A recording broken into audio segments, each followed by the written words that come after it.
Part 62. The Prince Longs for Me Every Night After Mastering Thought Reading. Author, Gongzi Yun Si. Chapter 612. It has been several days since we last met, and I didn't expect to meet her here. I didn't expect she was from the palace. Susu saw the man in black standing still on the beam, so she took a few steps forward, raised her head and said in a coaxing tone, "Come down, I'll give you some fruit, the fruit is very sweet and soft, very good." Feng Qingjian was hesitating when she heard the little girl's coaxing tone. She wanted to laugh immediately, and thought the little girl was very cute. She looked around and found no one, so she came down from the beam. Susu looked at the man in black flying down, and immediately raised her hands and exclaimed, "You are so powerful." Feng Qingjian saw that the little girl's pink face had two shallow dimples when she smiled. She came over and squatted in front of Susu, pulled off the scarf on her face, and asked, "How did you recognize me?" Susu pointed at her clothes and said, "Because you are wearing black clothes." Feng Qingjian looked down at her clothes. It turned out that she was recognized because of her clothes. Is this considered a trick? Susu had never seen a woman wearing black clothes, only Feng Qingjian, so she subconsciously thought it was her when she saw the black clothes. Feng Qingjian looked at the cute and soft little girl in front of her, wearing pink clothes. She knew from the fabric and style that she was not an ordinary little girl, and she was very likely to be of noble status. "You called me down, is there something wrong?" Susu stared at the face that looked like her mother, although a little different, but still very similar. She asked very seriously, "Are you my grandmother?" Feng Qingjian was stunned when she heard it. Last time she called her mother, and now she asked if she was her grandmother. This change was so fast. But she is still old enough to be her grandmother. "Why do you think so?" "Because my mom and you look alike." Susu held Feng Qingjian's hand, her pink face full of expectation. "Then is you my grandma?" Feng Qingjian said, "How could I be your grandma? You got the wrong person." Susu tilted her head, her bright eyes full of confusion. "Why not? Isn't it good to be my grandma?" Feng Qingjian looked at the little girl in front of her. She called her mom the first time they met, and called her grandma the second time they met. She didn't know what she was thinking. "You can't just be a grandma, understand?" Susu seemed to have recognized Feng Qingjian and held her hand tightly. "You can be my grandma, okay?" Feng Qingjian couldn't help laughing. "You little girl, why do you like me to be your grandma? Don't you have a grandma yourself?" Susu said, "I have seen grandma. Grandpa said that mom and grandma look alike. You look like mom, why can't you be grandma?" Feng Qingjian was a little curious. "Then have you found mom?" "My mom is back." Susu turned her head and shouted to the moon cave door not far away, "Mom, I found grandma." Feng Qingjian's little girl who hadn't grown up shouted as soon as she opened her mouth. There were many people in the palace, and if nothing unexpected happened, someone would come soon. "I have to leave first." Feng Qingjian put on a face scarf, used light skills to climb the hanging beam again, and then flew away. Susu watched her grandma fly away, and there was no time to stop her. Feng Wu and others heard Susu's cry and ran over immediately. "Susu, what's wrong?" Feng Wu came to Susu and squatted down, looking at her carefully. Susu retracted her gaze and looked at Feng Wu, pointing to the wall beside her and said, "Mom, grandma flew away." Feng Wu was a little confused. "What grandma?" Susu said, "The person who looks very similar to mom. Grandpa said it would be grandma." Feng Wu then remembered that Susu had mentioned it before, and she suddenly opened her eyes wide. "Susu, look at the person who looks very similar to mom." Susu nodded. "Yeah, she flew away." "Fly away?" Feng Wu looked in the direction where Susu pointed before. Could it be someone in the palace?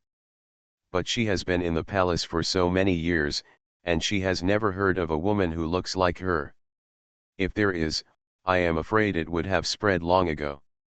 Grandma is wearing a black face towel, but I recognized her. Susu's soft voice was a little proud. Wearing a face scarf, Feng Guo suddenly realized that the woman had sneaked into the palace.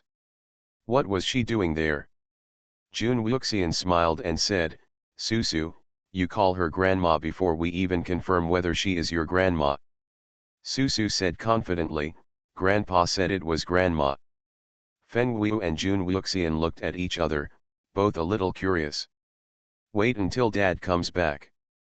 Asterisk. When Jun Mocking came back from outside the palace, the sun was already setting.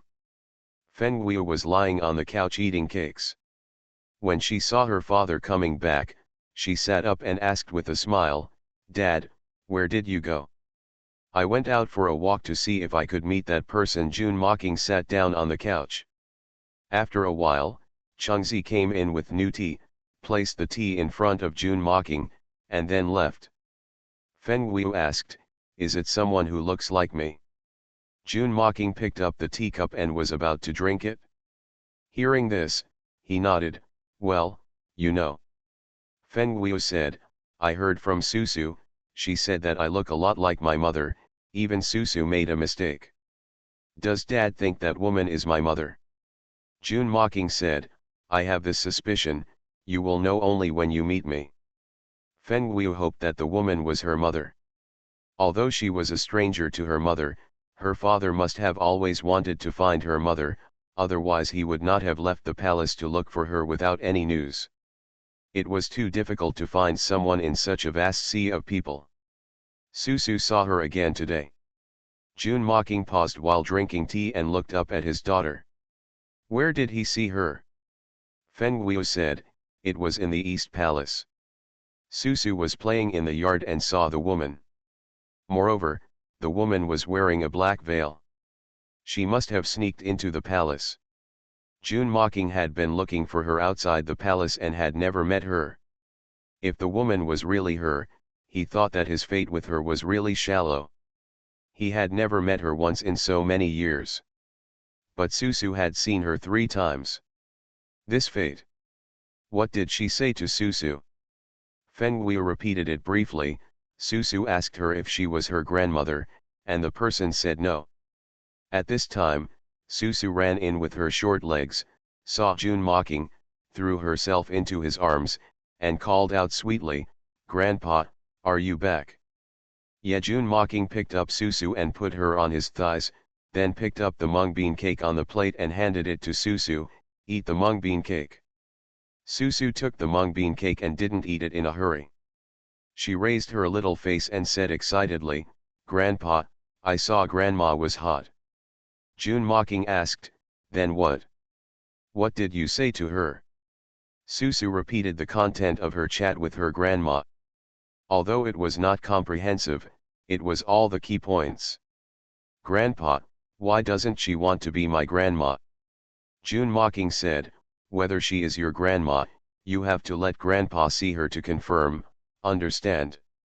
She flew so fast, I wanted to ask her to see Grandpa, but unfortunately she flew away. Susu sighed, looked down at the mung bean cake in her hand, and took a bite greedily. Jun Mocking comforted, it doesn't matter, we can meet again in the future. Susu held a big mouthful of mung bean cake in her mouth, puffed her cheeks, and spoke a little unclearly. Next time you see her, hold her and don't let her leave, wait for Grandpa to come. Feng Guo didn't hear what his daughter said at all, he just heard her humming and groaning. Jun Mocking understood, he nodded, okay. Susu happily lowered her head and continued to eat the cakes. Asterisk. On the day of the beginning of winter, the temperature dropped sharply, drizzling in the sky, and the wind was cold and piercing. The emperor suddenly fell seriously ill and was bedridden. The imperial doctors were helpless. The queen looked at the dog emperor on the bed, his face was a little pale, she reached out to his forehead, and she retracted her hand because it was hot. In her eyes, the emperor had always been high-spirited.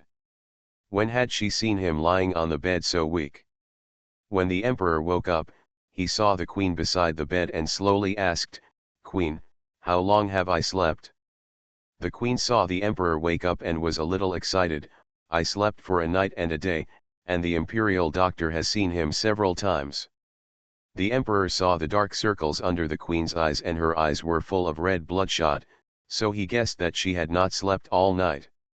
In the past, he always felt that the queen's love for him was gradually decreasing with time, especially in recent years. Her temper became more and more irritable, and she would get angry and not let him enter Fenji Palace at any time. Now that he saw it, he found that the queen still cared about him. He reached out and held the queen's hand, and his weak voice seemed to comfort her. "I'm fine, just a little tired. It is said that illness is like a mountain falling, and the emperor is like this, as if he is terminally ill." Of course, the queen didn't believe it. She was so sick and still said she was fine. "But your high fever won't go away. If you continue to have a fever, I'm afraid you will be confused." The emperor smiled and said, "Nonsense, how can I be confused?"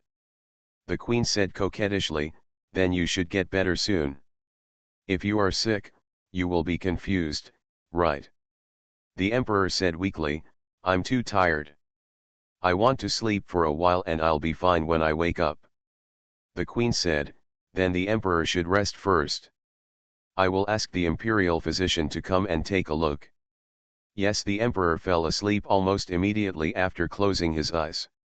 This was the first time in his many years as an emperor that he fell asleep so quickly. The imperial physicians came soon and examined the emperor's pulse. The imperial physician Wen also came and examined the emperor's pulse again, frowning. The queen looked worried.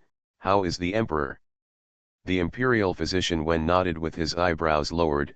"Empress, the emperor's evil spirit has entered his body, and his qi and blood are blocked, which has caused his body to be weak. He just has a high fever and I don't know why." The queen was anxious and angry. "Is there no way at all? You bunch of quacks, you can't even cure the disease, what's the use of you?" The imperial physicians retreated several steps in fear, and knelt on the ground with a few thumps, daring to be angry but not to speak. The imperial physician Wen hesitated for a long time and said, "Empress, I know someone who should be able to cure the emperor. The prince longs for me every night after mastering thought reading." Author, Gongzi Iyun Si. Chapter 613. When the queen heard that someone could cure the emperor, she was a little impatient. "Who? As long as you can cure the emperor, you can get any reward you want." Wen Yuyi said, replying to the queen, "The person who can cure the emperor is the crown princess." The queen's eyes were full of surprise when she heard this. "Crown princess? She knows medical skills." Wen Yuyi said, "Yes, queen." Although the queen was a little shocked that the crown princess knew medical skills, Wen Yuyi was not the kind of person who talked nonsense. "It's just that the crown princess went out with the state teacher yesterday and will not be back until tomorrow. The prince has something to leave the palace and will not be back until 3 days later." The queen looked at the emperor on the bed. Her face was slightly flushed, which was caused by the high fever. "If the high fever continues, people will not be able to bear it." She looked at Wen Yuyi. "Is there no way to reduce the fever?" Wen Yuyi thought for a while and said, "Queen, there is a way to reduce the fever, but it is an acute medicine, which is harmful to the body. I don't recommend it." When the queen heard that it was harmful to the body, she naturally didn't dare to give it to the emperor rashly, so she had to give up. Imperial physician Wen wrote a prescription and took the medicine, which the eunuch took to boil. When it was boiled, Eunuch Li brought it in. "Empress, the medicine is ready." The queen sat in front of the bed and watched the emperor closely. When she saw the medicine was brought in, she stood up and woke the emperor up. "Your Majesty, the medicine is ready." The emperor was having a high fever and his head was dizzy. He heard someone calling him, but it was like a dream and it was not real. "Your Majesty! Your Majesty, wake up." After a long while, The emperor seemed to hear the queen scolding him, and then he slowly opened his eyes. Everything in front of him was blurry, and he could only see shadows shaking. When the queen saw the emperor open his eyes, she took it from eunuchly and stirred the medicine with a spoon so that it would cool faster. "Your Majesty, the medicine is ready, I will feed you." The emperor stared at the figure for a long time, and his facial features gradually became clear. It was a familiar face. Although he was old, he still had charm. But why did the queen speak to him in such a gentle tone? Is this a dream? The emperor thought as the queen fed the medicine to his lips.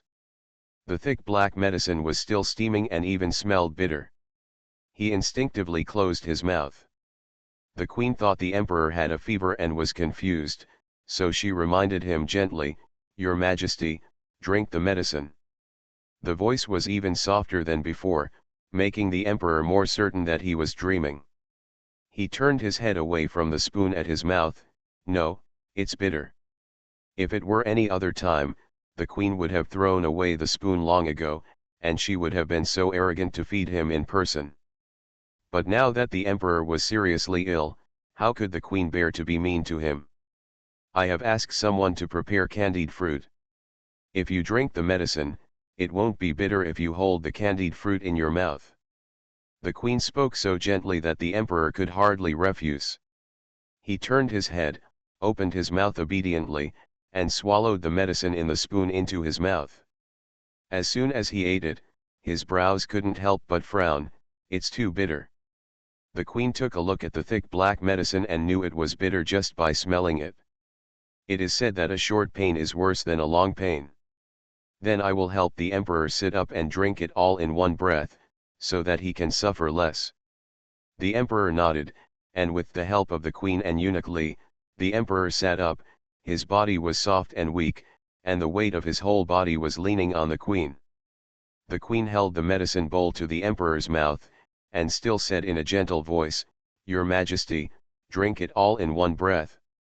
The emperor frowned, opened his mouth and drank the medicine into his mouth, almost forcing himself to vomit, and drank it all in one breath. After drinking it, the queen took a handkerchief to wipe the medicine juice that flowed out of the emperor's mouth before he could swallow it. She ordered, "Bring the candied fruit." Eunuch Li held the candied fruit in both hands and handed it to the queen. When the candied fruit was in the emperor's mouth, it still tasted bitter. The emperor realized at this time that the bitter medicine was of little use even if he held the candied fruit in his mouth. In the past, he coaxed the queen to drink the medicine and it would not be bitter. He also suddenly realized that when a person is disappointed, no matter how many nice words you say, it will not help. Over the years, he has always known that the queen mind, but he can't do anything about it because he is in a high position. When the situation is unstable, he must stabilize the court and appease the harem. Aling. The queen was stunned for a while when she heard her maiden name. The emperor would only call her maiden name when there was no one around. Now he might be confused. "I'm here." After waiting for a while, seeing that the emperor didn't respond, she thought he was asleep. She put him back in front of the bed and pulled the quilt to cover him. Then she heard the emperor say, "Aling, I'm sorry." The queen paused when she covered the quilt. If it wasn't for that. The three words were very clear, and she suspected that she was deaf. The emperor actually said sorry to her? Eunuch Li on the side also heard it, but he didn't hear it as clearly as the queen. He thought he must have heard it wrong, and left with the medicine bowl. The queen saw that the emperor had closed his eyes. He had just taken the medicine and fell asleep easily. She covered the quilt and continued to sit aside and wait. At night, the queen, who had not slept for a day and a night, could not bear it any longer. She looked at the emperor on the bed, got up and began to undress. After a while, she took off her gorgeous clothes, then opened the quilt and lay beside the emperor. For so many years, she had never stayed in the Yangzin palace. The emperor had mentioned it several times, but she would not stay in the Yangzin palace. So for so many years, it was always the emperor who went to her Fenji palace. Thinking about her temper over the years, she was indeed bad-tempered. She would be angry with the emperor after just a few words. In the past 2 years, it was even worse. She often closed the door and did not let him in. I think he is also the king of a country. He has been the pride of heaven since he was a child, and he is also a face-saving person. She always gave him no face and asked him to wait outside. The queen sighed and saw that the emperor's expression was no better than before. When you recover, I will never be cruel to you again.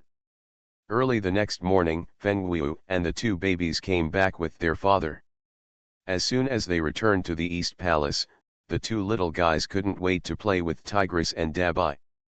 "Dad, are you not anxious at all?" June mocking asked, "What are you anxious about?" Feng Wu explained, "It's been several days and there's been no news from her. Are you afraid that you won't be able to see her?" Only then did June mocking understand the meaning of his daughter's words. Of course he was anxious, fearing that if he missed this time, he would not have the chance to confirm whether it was her. This matter can't be rushed.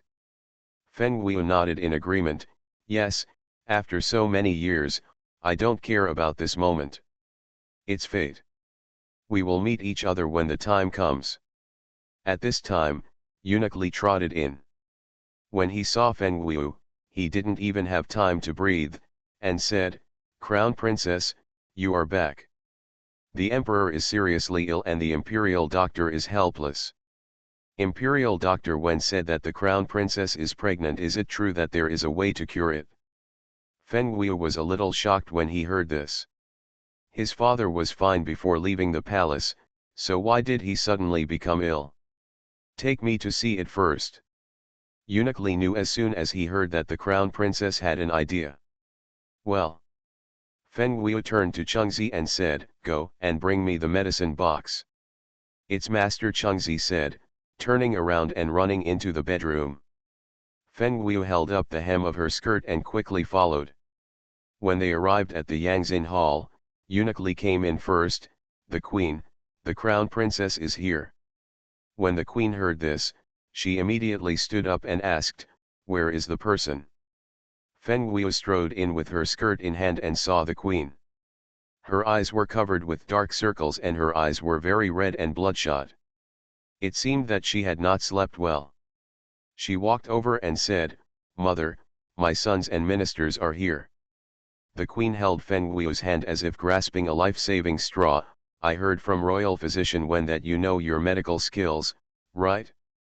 Show me to the emperor quickly. I've had a high fever for 2 days." Feng Wu had never seen the queen look so anxious before. She said, "Let me check my father's pulse first." The queen nodded, "Okay." After Feng Wu sat down on the chair, she opened the quilt and took out the emperor's hand.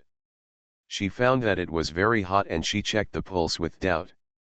The queen stood aside and stared at the emperor intently. At this time, she was extremely anxious. After Feng Wu checked her pulse, the queen couldn't wait to ask, "Crown Princess, how are you? Is there any way to reduce the fever?" Feng Wu said, "Mother, my father works too hard day and night, and the toxins accumulated over time, that's why he gets sick and has a high fever that won't go away. I will prescribe some medicine, and my father will be able to reduce the fever after drinking it." The queen was slightly relieved after hearing this, and then asked, "What kind of poison?" Feng Wu explained, "Toxins come from daily necessities and daily meals. They accumulate over time and the body cannot bear it. In the future, we should pay more attention to my father's diet and necessities." The queen has been in the palace for so many years and has seen countless palace battles, both large and small, and she immediately understood the meaning of Feng Wu's words. "I understand. I will investigate this matter." Chengzi ran in with the medicine box at this time. When she came to the medicine box, Chengzi had already opened the medicine box. She took out the medicinal ingredients and started formulating the recipe. After mixing it, she handed it to Chengzi, You take it and make the medicine. Use pure water. Pure water is the code name she gave to the spiritual spring water. The water she, the prince and the babies used in the East Palace were all spiritual spring water, so Changzi knew what pure water was. I understand. Master Changzi took the medicine and ran out without stopping. Feng Guiu looked at the queen and saw the thick dark circles under her eyes. Elderly people cannot stay up late. Staying up late will make your mental state poor and you will look a few years older than usual. My mother hasn't had a good rest these past 2 days, so why not take a rest first? The queen looked worriedly at the emperor on the bed. Where can I sleep? I will go and rest after the emperor's fever subsides. Feng Guiu also looked at her father on the bed. If Xiao Jinyan was like this, she wouldn't be able to sleep peacefully, so she could understand her mother's mood at this time. She reminded again, then Queen Mother, please eat something first. Only when you are full can you have the strength to wait. It will take a while and a half to make the medicine to heal. The queen nodded in agreement upon hearing this. What the crown princess said makes sense. I will go have a meal right now. The queen went to have a meal. Feng Guiu looked around curiously while looking at the emperor. He smelled it and found a faint fragrance. It had been too long and the smell had faded to the point where it was indispensable. If she hadn't had a good nose, she might not have smelled it. Missing. When Changzi brought the prepared medicine, the queen volunteered and said, I will feed you. Changzi handed the medicine to the queen and then stepped aside. At this time, the emperor had fallen into a coma. No matter how the queen screamed, it was of no use and she could only feed him by herself. Eunuch Li had been serving the emperor. He stood aside to help. It took him a while to feed the medicine into the emperor's mouth, and he also spilled half of it. After drinking the medicine, the queen wiped the medicine on the emperor's lips with a handkerchief, and did not forget to ask Feng Guiu, when will the emperor wake up? Feng Guiu said, it will take about an hour at the fastest, and it is possible to sleep until night or early tomorrow morning, but the fever will go down quickly. The queen breathed a sigh of relief and said, that's good, as long as the fever subsides, otherwise with such a fever, no matter how smart a person is, he will be burned to death. Feng Guiu almost couldn't help laughing when she heard this. Her mother was still as straightforward as ever. Especially in front of the emperor. The queen had been guarding the emperor, and would reach out and touch the emperor's forehead every once in a while. She didn't breathe a sigh of relief until the fever subsided. After the emperor's fever subsided, the queen got up to rest, and Eunuch Li served the emperor personally. The next day, the emperor woke up and stared at the top of the bed for a while. He rubbed his forehead, which was a little painful. The queen saw that the emperor woke up, and she was really relieved. The emperor is awake. The emperor slowly sat up with the help of the queen. Well, how long have I slept? The emperor, who had just woken up, had a very hoarse voice. The queen said, the emperor fell asleep after drinking the medicine the day before yesterday. Yesterday, the crown princess came back to check the emperor's pulse and prescribed medicine. I fed you the medicine, and it has been until now. The emperor was a little surprised. The crown princess can also treat illnesses. The queen said in an equally surprised tone, well, I am also surprised. The emperor has been having a high fever. After drinking the crown princess's medicine, the fever subsided in a short while. The emperor smiled and said, I didn't expect that the crown princess's medical skills are so powerful. The queen thought of the crown princess's words and repeated her words again. The emperor still needs to investigate this matter carefully. After listening to this, the emperor's face sank.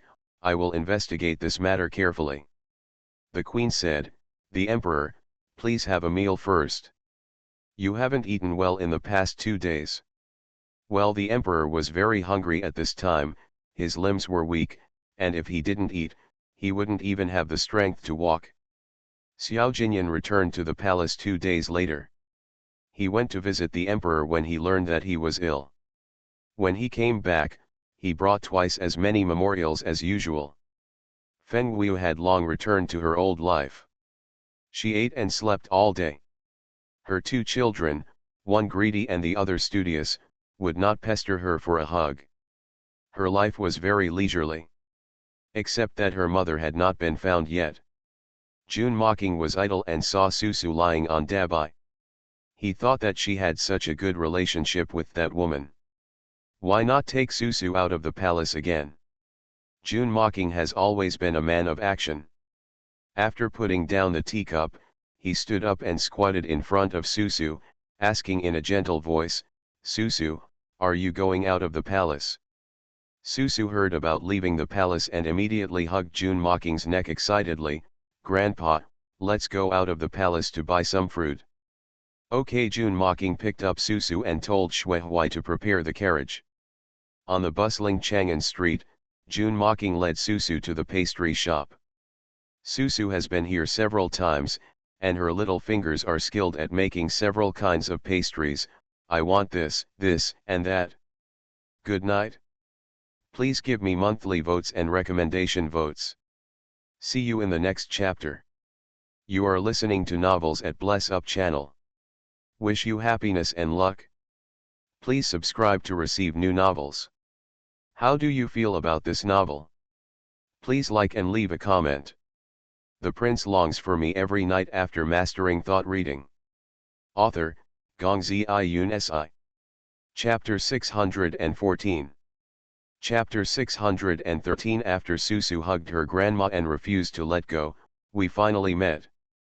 June Mocking said, "Take 5 of each of the ones she wants and pack them, then take 1 of each and pack 1. When a small bag of pastries was put into the crispy satchel, she smiled and frowned. She pulled the satchel with one hand and reached into the bag with the other hand.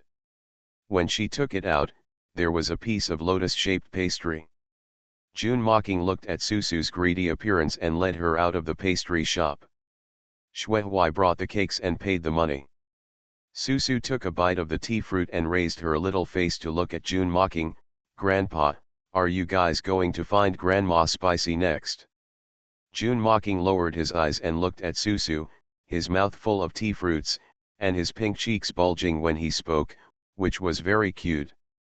Even though Susu is young, she even knows that he is out to find someone. "Well, try your luck." Susu comforted her with an adult tone. "Grandpa, don't worry, you will definitely find Grandma." When I found Grandma, Wo asked her if she wanted to be Wo's grandma. "Grandpa is very handsome and very powerful, so he won't be fooled." June Mocking listened to Susu's words. Although they were spoken intermittently and some words were not clear enough, they did comfort him. Just the last sentence, "Will it scare people away?" "Susu is right, we will definitely meet you." Susu laughed happily twice, and couldn't wait to finish half of the tea fruit in her hand in one gulp. Even the crumbs on her fingers went into her mouth, and then she clapped her little hands with satisfaction. There were a lot of food for sale on the street, and Susu was a foodie. When she smelled the aroma of meat cakes, she pulled June Mocking and ran to the cake stall. When she arrived at the stall, Susu stood on tiptoes and looked up. She had eaten meatloaf many times, and she knew it was her favorite meatloaf when she smelled it. "It smells so good." June Mocking saw Susu's greedy look and said, "Take 4 and pack 3. Okay." The stall owner quickly took out a dried lotus leaf, picked up 3 pieces and wrapped them on the lotus leaf, then wrapped them with straw ropes. Then he took out half of the lotus leaves, picked up a piece of meat pie, put it on top, and wrapped it. Then with a smile, he handed the pink glutinous dumplings to the man who had been tiptoeing. "Girl, you have to take it." "Thank you, Uncle." Susu happily took the meat pie. It was very crispy when it was freshly baked. After one bite, a lot of residue fell out. The stall owner smiled when he saw her. "This girl is so cute and so polite." June Mocking lowered his eyes and looked at Susu, who was focused on the meat pie. Of course his granddaughter was cute and polite. At this time, the East Palace. Because the emperor had just recovered from a serious illness and was recuperating in the Yangzin Hall, state affairs were handed over to Xiao Jinyan. This was the first time since he became the prince that he had truly accepted state affairs. Although it was temporary, it gave him a very heavy sense of responsibility. It is not easy to be an emperor, and it is even more difficult to be a wise king.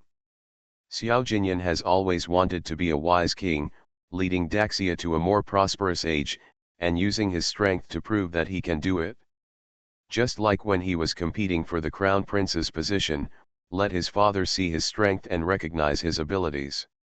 At this time, Qin Xiao opened the door and walked in.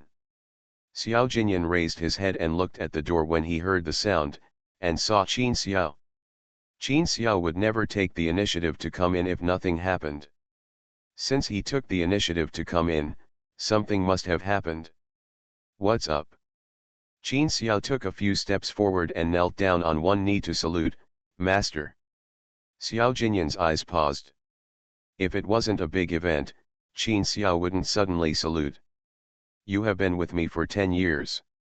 If you have any questions, just tell me. Qin Xiao didn't hesitate when he heard this. I would like to ask the master to decide on the marriage. Xiao Jinyan was a little surprised. Qin Xiao, who had always been as straight as a piece of wood, actually wanted to get married. Then he reflected, after all, Qin Xiao had been with him for 10 years, and he didn't even know Qin Xiao had this idea. It's time for the male to get married and the female to get married. This should have been thought out in advance, but he was negligent. He was a little curious. Who do you like? Qin Xiao said with some embarrassment, Master, it's Chengzi from Hehuan Hall. I should have guessed that it should be from Hehuan Palace.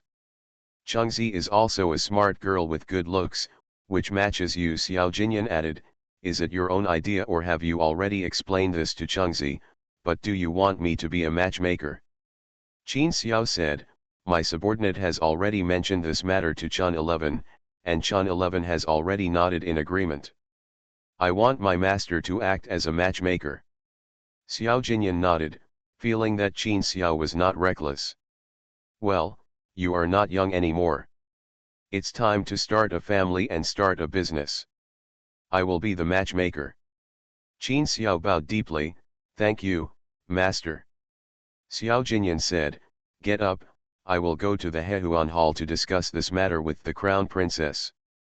Yes, master. Qin Xiao stood up straight happily. Xiao Jinyan stood up and walked out of the study, going straight to the next door. Qin Xiao happily followed behind. Chengzi was carrying a plate of pastries to the side hall for her master to eat when she saw the prince coming. She stepped forward and saluted, His Royal Highness, Jinan. Xiao Jinyan lowered his eyes and glanced at Chun 11, get up. Thank you, Your Highness, Prince. After Chengzi stood up, she saw Qin Xiao behind the prince and found that Qin Xiao was looking at her. She lowered her eyes in embarrassment. Xiao Jinyan glanced at Qin Xiao, why didn't he notice this before? He withdrew his gaze and stepped inside. Feng Guiu was lying on the couch with a recipe in his hand, researching new delicacies and some of Susu's favorite delicacies. Xiao Jinyan walked to the couch and sat down. He turned his head and looked at Xiaju, where did Susu go? Feng Guiu was watching intently. It wasn't until Xiao Jinyan spoke that she realized what she was doing. She put the recipe aside and helped her sit up. Your Highness is here, Susu and my father have gone out to play in the palace. Chengzi walked in with small steps, placed the cakes on the low table and then exited. Xiao Jinyan knew that the imperial master liked Susu, so it would be nice to go out of the palace for a walk. Come today, I have something to tell you. Feng Guiu had just picked up a piece of pastry and before she could put it into her mouth to take a bite, she paused when she heard something was going on. Your Highness, what's going on? Xiao Jinyan didn't mince words, after all, he was his right-hand man who had been with him for decades. Qin Xiao is not young anymore this year. He has fallen in love with Chun 11 next to you and just came to me to arrange the marriage. Hearing this, Feng Wei reminded, but Chengzi has someone she likes, so it's not good to rush into marriage. Xiao Jinyan was also a little surprised, really? But Qin Xiao said that he had already mentioned this matter to Chun 11 in private. Is there any misunderstanding? Feng Wei said, I don't know, it's been a long time. Xiao Jinyan looked at the door and ordered, Qin Xiao, Chengzi, come in. The two people named were standing at the door, and they heard the conversation inside just now. The two of them looked at each other, then walked in one after another and greeted each other at the same time. Your Highness, Crown Princess. Xiao Jinyan said, did you hear what I just said? Tell me, is there any misunderstanding? Feng Wei also looked at Chengzi. Chengzi was her personal maid who had been with her since she came back. No matter whether she was favored or not, she never left her. So she attaches great importance to Chengzi's marriage. Chengzi, didn't you say you have someone you like?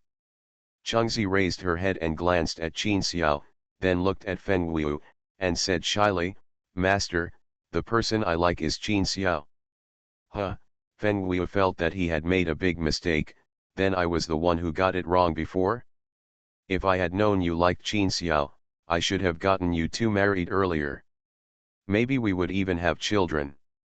It's not too late now. Xiao Jinyan looked at Qin Xiao and Chun 11, I'll give you a month, and I will give you the money for the wedding.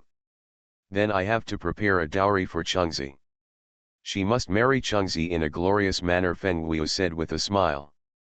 She had a lot of private money, and she could afford even a 10-mile red dowry. Qin Xiao and Chun 11 looked at each other and knelt down happily on the ground to express their gratitude. Thank you, Master, for your grace. Xiao Jinyan said, stop kneeling, get up and get busy. It's the Master. Qin Xiao and Chun 11 said in unison and happily walked out side by side. Feng Wei saw that Chun 11 was smiling with a girlish shyness.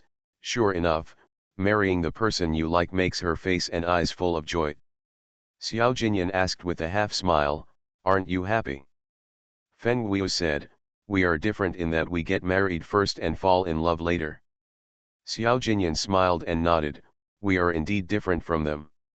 We have experienced separation and forgotten each other. When we meet, we will still like each other. This is also very commendable. Feng Wei was non-committal. Xiao Jinyan added, I liked you when I was in Nanzhao Kingdom, but I didn't fall in love first after marriage. Feng Wei's face turned red and she said angrily, how old was I then? I didn't understand anything. Xiao Jinyan said, it's good if I understand. Asterisk. Susu raised her head and looked around while eating the meat pie. When she passed by the tea house, she immediately recognized it as the tea house where she had tea with her grandfather last time. Seeing Susu stop suddenly, June Mocking asked warmly, Susu, what's wrong? Susu raised her head and looked at June Mocking, Grandpa, will Grandma drink tea inside? June Mocking said, Grandpa doesn't know either, but we can go in and have a look. Good. Susu walked up the steps with her short legs. There are many people drinking tea inside, most of them are rich people drinking tea and chatting. After Susu walked in, she immediately attracted a lot of attention. Whose girl is this? She's so handsome.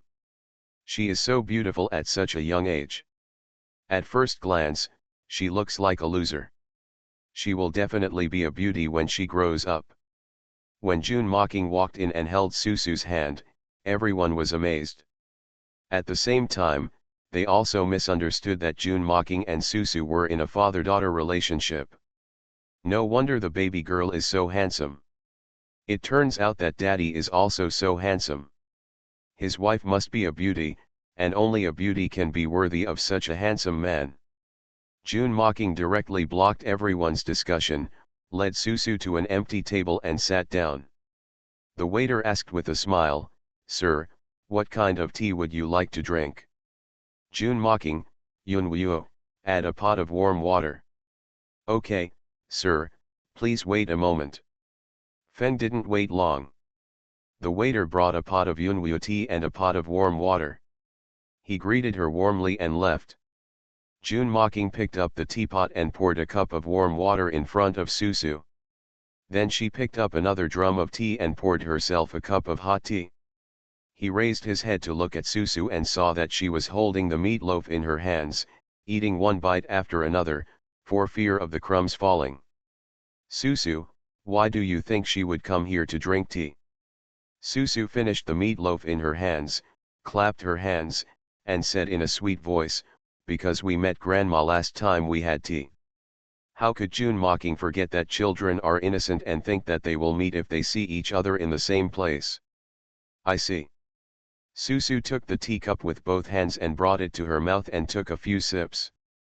After quenching her thirst, she took out a peach-shaped tea fruit from her pocket and brought it to her mouth and took a bite. She suddenly raised her head and looked at June mocking. Grandpa, are you afraid that grandma will not want you? June mocking paused. Why do you ask that? Susu said, because grandpa sometimes makes grandma angry.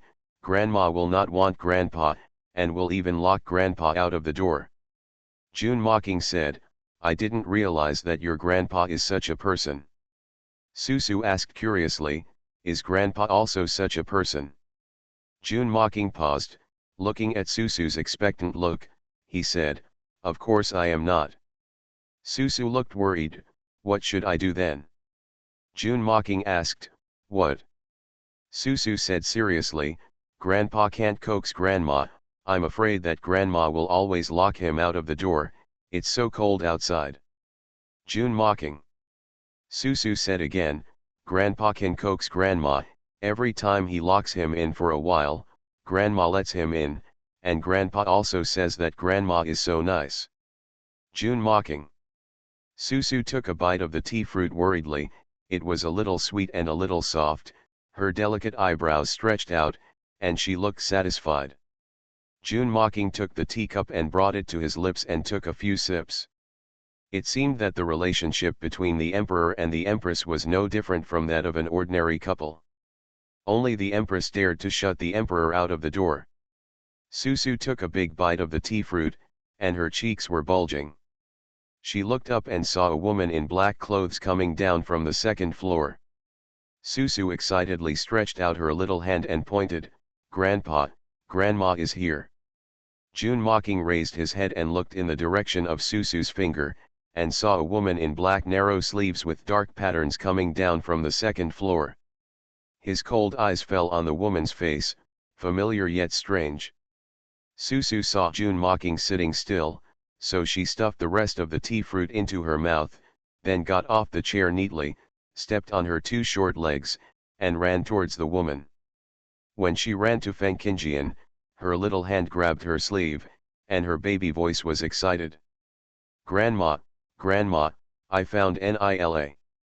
Feng Qingjian was walking peacefully, but someone suddenly grabbed her sleeve. She looked down and found that it was an acquaintance. As the saying goes, the first time is strange, the second time is familiar. She had seen it several times, so she was familiar with it. She raised her head and looked around, and finally looked at Susu. Why did you run out? Susu smiled and said, I came to find Grandma. Feng Qingjian. What kind of fate does she have with this girl that makes her meet again and again, and she calls her Grandma so affectionately? Good night. Seeking monthly tickets and recommendation tickets. The prince longs for me every night after mastering thought reading. Author, Gongzi Yun Si. Chapter 615. Qingrong asked in confusion, Master, didn't the little girl call you mom last time? Why did she change her name again? Because her mom has been found. Feng Qingjian looked at Susu and saw that she was looking at her expectantly, as if she was really her grandmother. Qingrong felt a little incredible. If the mom is found, then the master is considered the grandmother. If the grandmother is also found, then the master is considered the great-grandmother. Feng Qingjian. According to the current trend, it is not impossible. Susu's two little hands tightly grasped Feng Qingjian's hands, fearing that she would run away.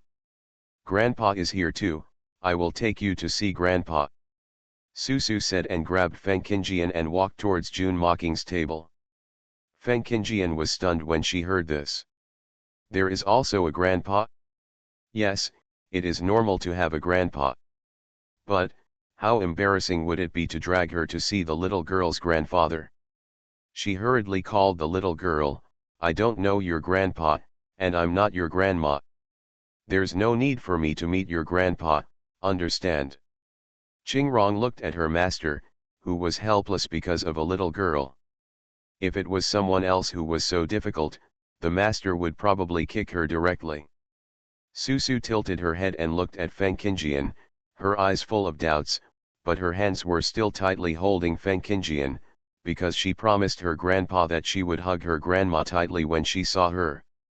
We'll know each other when we meet. My grandpa is super powerful and very handsome. You won't suffer any loss. Feng Qingjian. Grandma, let's go find Grandpa. Susu pulled Feng Qingjian and continued to move forward. Feng Qingjian looked at the little girl who was less than 3 years old. She was eloquent, but she was still a child who didn't understand anything. No matter how much she said, she wouldn't understand. It's better to meet the grandpa, she mentioned, and talk to the adults clearly, so as to avoid such misunderstandings. After Jun Mocking came to his senses, he saw Susu get down from the chair, run over, grab the other person's hand and won't let go. Not only did she not let go, she also pulled the other person over here. Susu is also a good child who keeps her word. Jun Mocking put down the teacup, stood up and walked over. Susu saw Jun Mocking coming and shouted happily, Grandpa, Grandma is here. Feng Qingjian followed Susu's line of sight and saw someone coming. She was stunned at a glance. The man looked like someone who walked out of a painting, handsome and extraordinary. He was wearing a blue and white long gown, and he had a fairy-like aura in his coldness. He was so young, he shouldn't be Grandpa. When Susu pulled the hand of the immortal man and called Grandpa, she was stunned. Jun Mocking held Susu's hand and looked up at the woman in front of him. Her small face was very delicate. Even at her age, her eyes were still as bright as stars. Xiaju was indeed very similar to her, especially in her eyebrows and eyes. Feng Qingjian found that she had been staring at him. As expected, good-looking people are pleasing to the eye. She asked uncertainly, are you her grandfather? Yes. Jun Mocking paused and asked tentatively, don't you know me? Feng Qingjian asked back, do I know you? She thought, if she knew such a handsome man, she would definitely not forget him. He was not just a passerby. She glanced at Susu again, still not believing that this was his granddaughter instead of his daughter. Are you really her grandfather? Jun Mocking glanced at Susu and said, it's true. Feng Qingjian still didn't believe it, I think she looks like your daughter, not your granddaughter. Jun Mocking said, I have a daughter, she's almost 20 years old. Feng Qingjian. She thought that her daughter must be an adopted daughter, otherwise how could she be a 20-year-old daughter so young? Jun Mocking stared at her for a while. They were standing in the middle of the tea house at this time. There were many guests coming and going. Everyone would stare at them when they passed by them. Let's sit down and talk first, okay? Although Feng Qingjian liked this face, she was not the kind of woman who would take advantage of young girls, so she refused directly. I have something else to do, so I don't have time to chat with you first. She looked down at the cute Susu and said, she recognized the wrong person. You are her elder, so you should be careful. After Feng Qingjian finished speaking, she let go of Susu's hand and turned to leave. Seeing that she was about to leave, Jun Mocking grabbed her wrist without thinking, don't go. Feng Qingjian looked back at Jun Mocking. She didn't expect that he looked so innocent and elegant, but so arrogant. She struggled for a while, but couldn't get free. She frowned, clenched her fists and exerted force secretly, and found that the other party was very strong. Let go. Qingrong was also amazed by the handsome man in front of her. When she saw him grabbing her master, she reacted and stepped forward to stop him. "Let go of my master." Jun Mocking ignored Qingrong and asked again without giving up, "You really don't remember me?" Feng Qingjian gave Qingrong a calm look and looked at Jun Mocking calmly. "You are such a big living person standing in front of me, don't I know whether I recognize you or not?" Jun Mocking's face was calm and indifferent, but there was a rare seriousness. "But I know you." Feng Qingjian asked teasingly, "You are not secretly in love with me, are you?" Jun Mocking. Susu raised her head and asked curiously, "Grandma, what is secret love?" Feng Qingjian explained very patiently, "Secret love is secretly liking someone, understand?" Susu nodded, not quite understanding. "Oh, then I don't have a secret crush on someone, I just like him openly." Jun Mocking said, "Let's sit down and talk first, or go to the carriage." Feng Qingjian glanced around, everyone was looking at her like they were watching a play, and some people were whispering, "That young man is so handsome, why doesn't this girl like him? Why do I think he doesn't like him, but abandons his husband and children? Seeing that girl is so beautiful, how could she be so cruel to not want her? Maybe that young man hurt the girl's heart, so the girl abandoned her wife and children." Even if the discussion was quiet, Feng Qingjian and Jun Mocking heard it clearly. "Sit down and talk first." She didn't want to be treated like a monkey by everyone. Jun Mocking nodded, "Okay." The two of them took Susu to the table and sat down.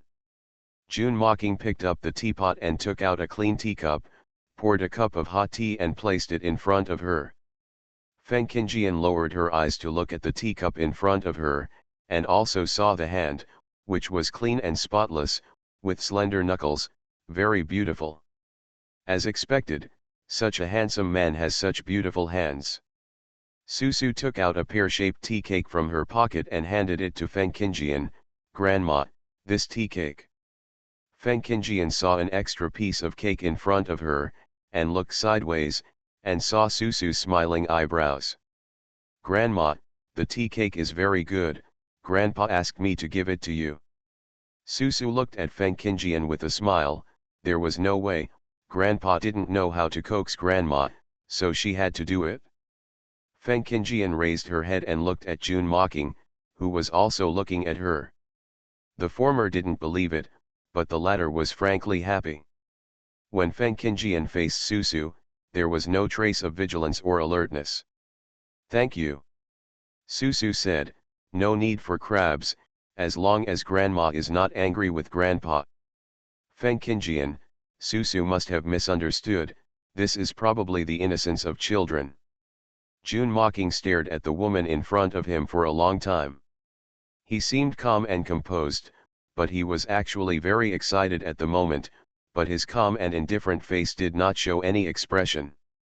Although there is no proof that she is Feng it feels like she is. The personality has not changed, maybe she has lost her memory. Is amnesia so popular these days? Feng Qingjian took a bite of the tea fruit and found it was really delicious. She took another bite and found that Jun Mocking was slow to speak. She looked up at Jun Mocking and found that he had been staring at her. Could he really be secretly in love with her? "If you have something to say, tell me quickly, I have to go to work after that." Jun Mocking said, "You have lost your memory." Feng Qingjian is not a little girl who knows nothing. The man in front of her looks calm and indifferent, but he actually has bad intentions and wants to touch porcelain. "Are you trying to say that before I lost my memory, I took advantage of you and stole your heart, and you took the trouble to look for me for several years?" Jun Mocking corrected, "It's not a few years, it's almost 20 years. Feng Qingjian paused after hearing this, staring at Jun Mocking in front of her without blinking, as if she wanted to stare a hole in him. Even if she stared a hole in him, she didn't believe it. "My brother, although you are very beautiful, I'm afraid no one in the world can match you. Even if I am lustful, I will not do anything to a little boy. I am not a pedophile." June mocking said, if you want to praise me for being younger than you can just praise me directly. Feng Qingjian. I really want to roll my eyes at him. She raised her eyebrows and looked at June mocking, so what if I'm young? I still have an Oedipus complex. Susu is like a curious baby, and also like a studious baby. When she encounters something she doesn't understand, she should ask without shame. Grandma, what is an Oedipus complex? Feng Qingjian felt that she should be more careful when she spoke. What if she taught the child bad things? It's because I lack maternal love that I like women who are much older than me. That's probably what it means. Oh, Susu lowered her head thoughtfully, took out a piece of candy from her pocket and handed it to June mocking, Grandpa, this is what Mom gave me. Now give it to Grandpa, and Grandpa won't lack it. June mocking. Feng Qingjian. Thank you, Susu. June mocking took the candy from her hand, and then looked at Feng Qingjian in front of him. I don't have an Oedipus complex, and I'm older than you. Feng Qingjian was almost speechless. She thought the child was too young to understand, but a man this old doesn't understand, telling lies with open eyes, treating her as a fool. Qingrong, look at how old he is. Qingrong replied, not yet 30. Did you hear that? Not only do I think you are young, but my maids also think you are young. Feng Qingjian took a bite of the tea fruit in her hand and said casually, I am not old this year, only 38 years old. June mocking said, well, I am 42. Feng Qingjian paused chewing and looked at June mocking in front of her again. He didn't look like a 42-year-old. There were no fine lines at the corners of his eyes, and his skin was so white that even the pores could not be seen.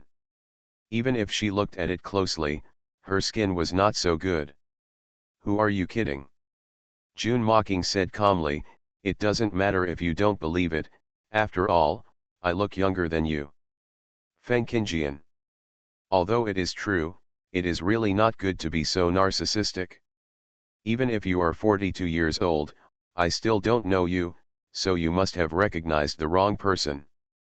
I have something to leave first, and I will never see you again. When Feng Qingjian stood up to leave, she found that her wrist was grabbed again. She looked up and saw the man standing in front of her, staring at her with cold and indifferent eyes.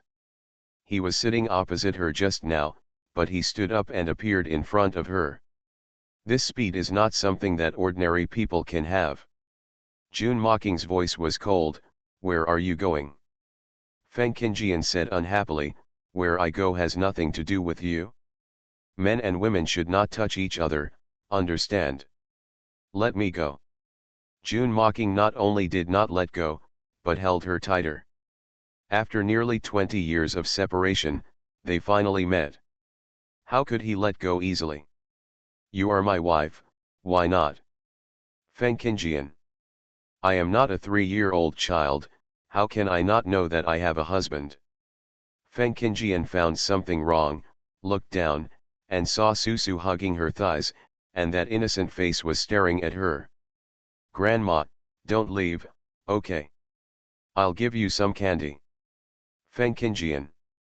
Did this big and small discuss it?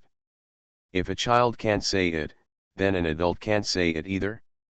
I've already said it's not true, why don't you believe it? Do you need a woman? No. June mocking paused, then said, I need a wife. Feng Qingjian. June mocking said, I'll take you to see Xiaju. Feng Qingjian was almost speechless. It was fine if she was entangled by a gangster, but the other party didn't have the temperament of a gangster at all. If she shouted molestation, it would probably be her who was chased and beaten. Who is Xiaju? June mocking said, our daughter. Feng Qingjian was speechless.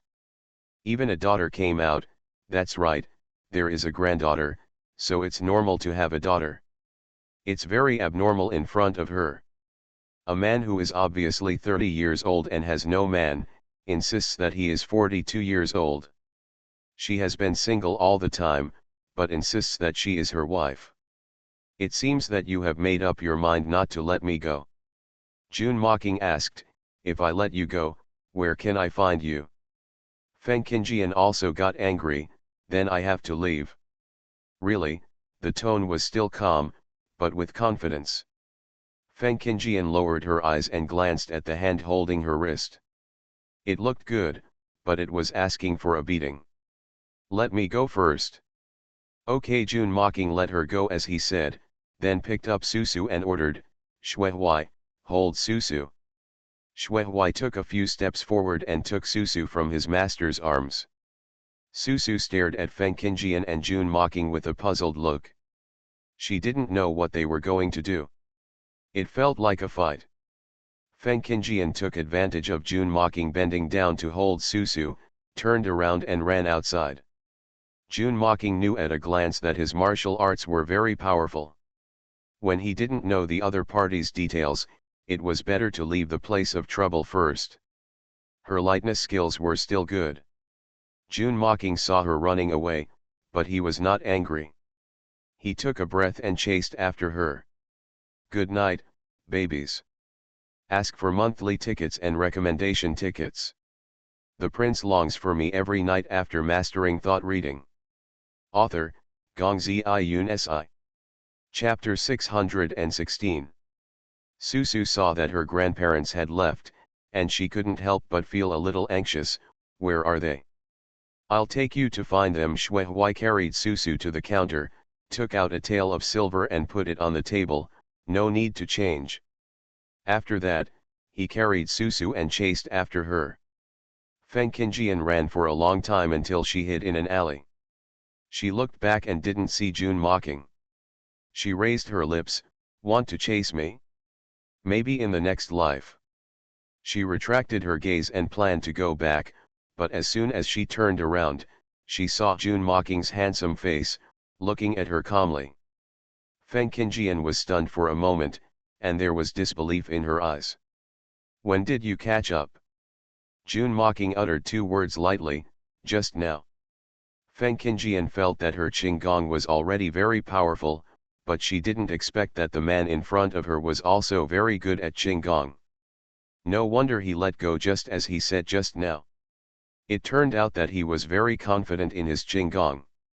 She looked behind June mocking and asked in surprise, why are you here? June mocking looked back and found that there was no one in the alley. When he looked back, Feng Qingjian had already run away.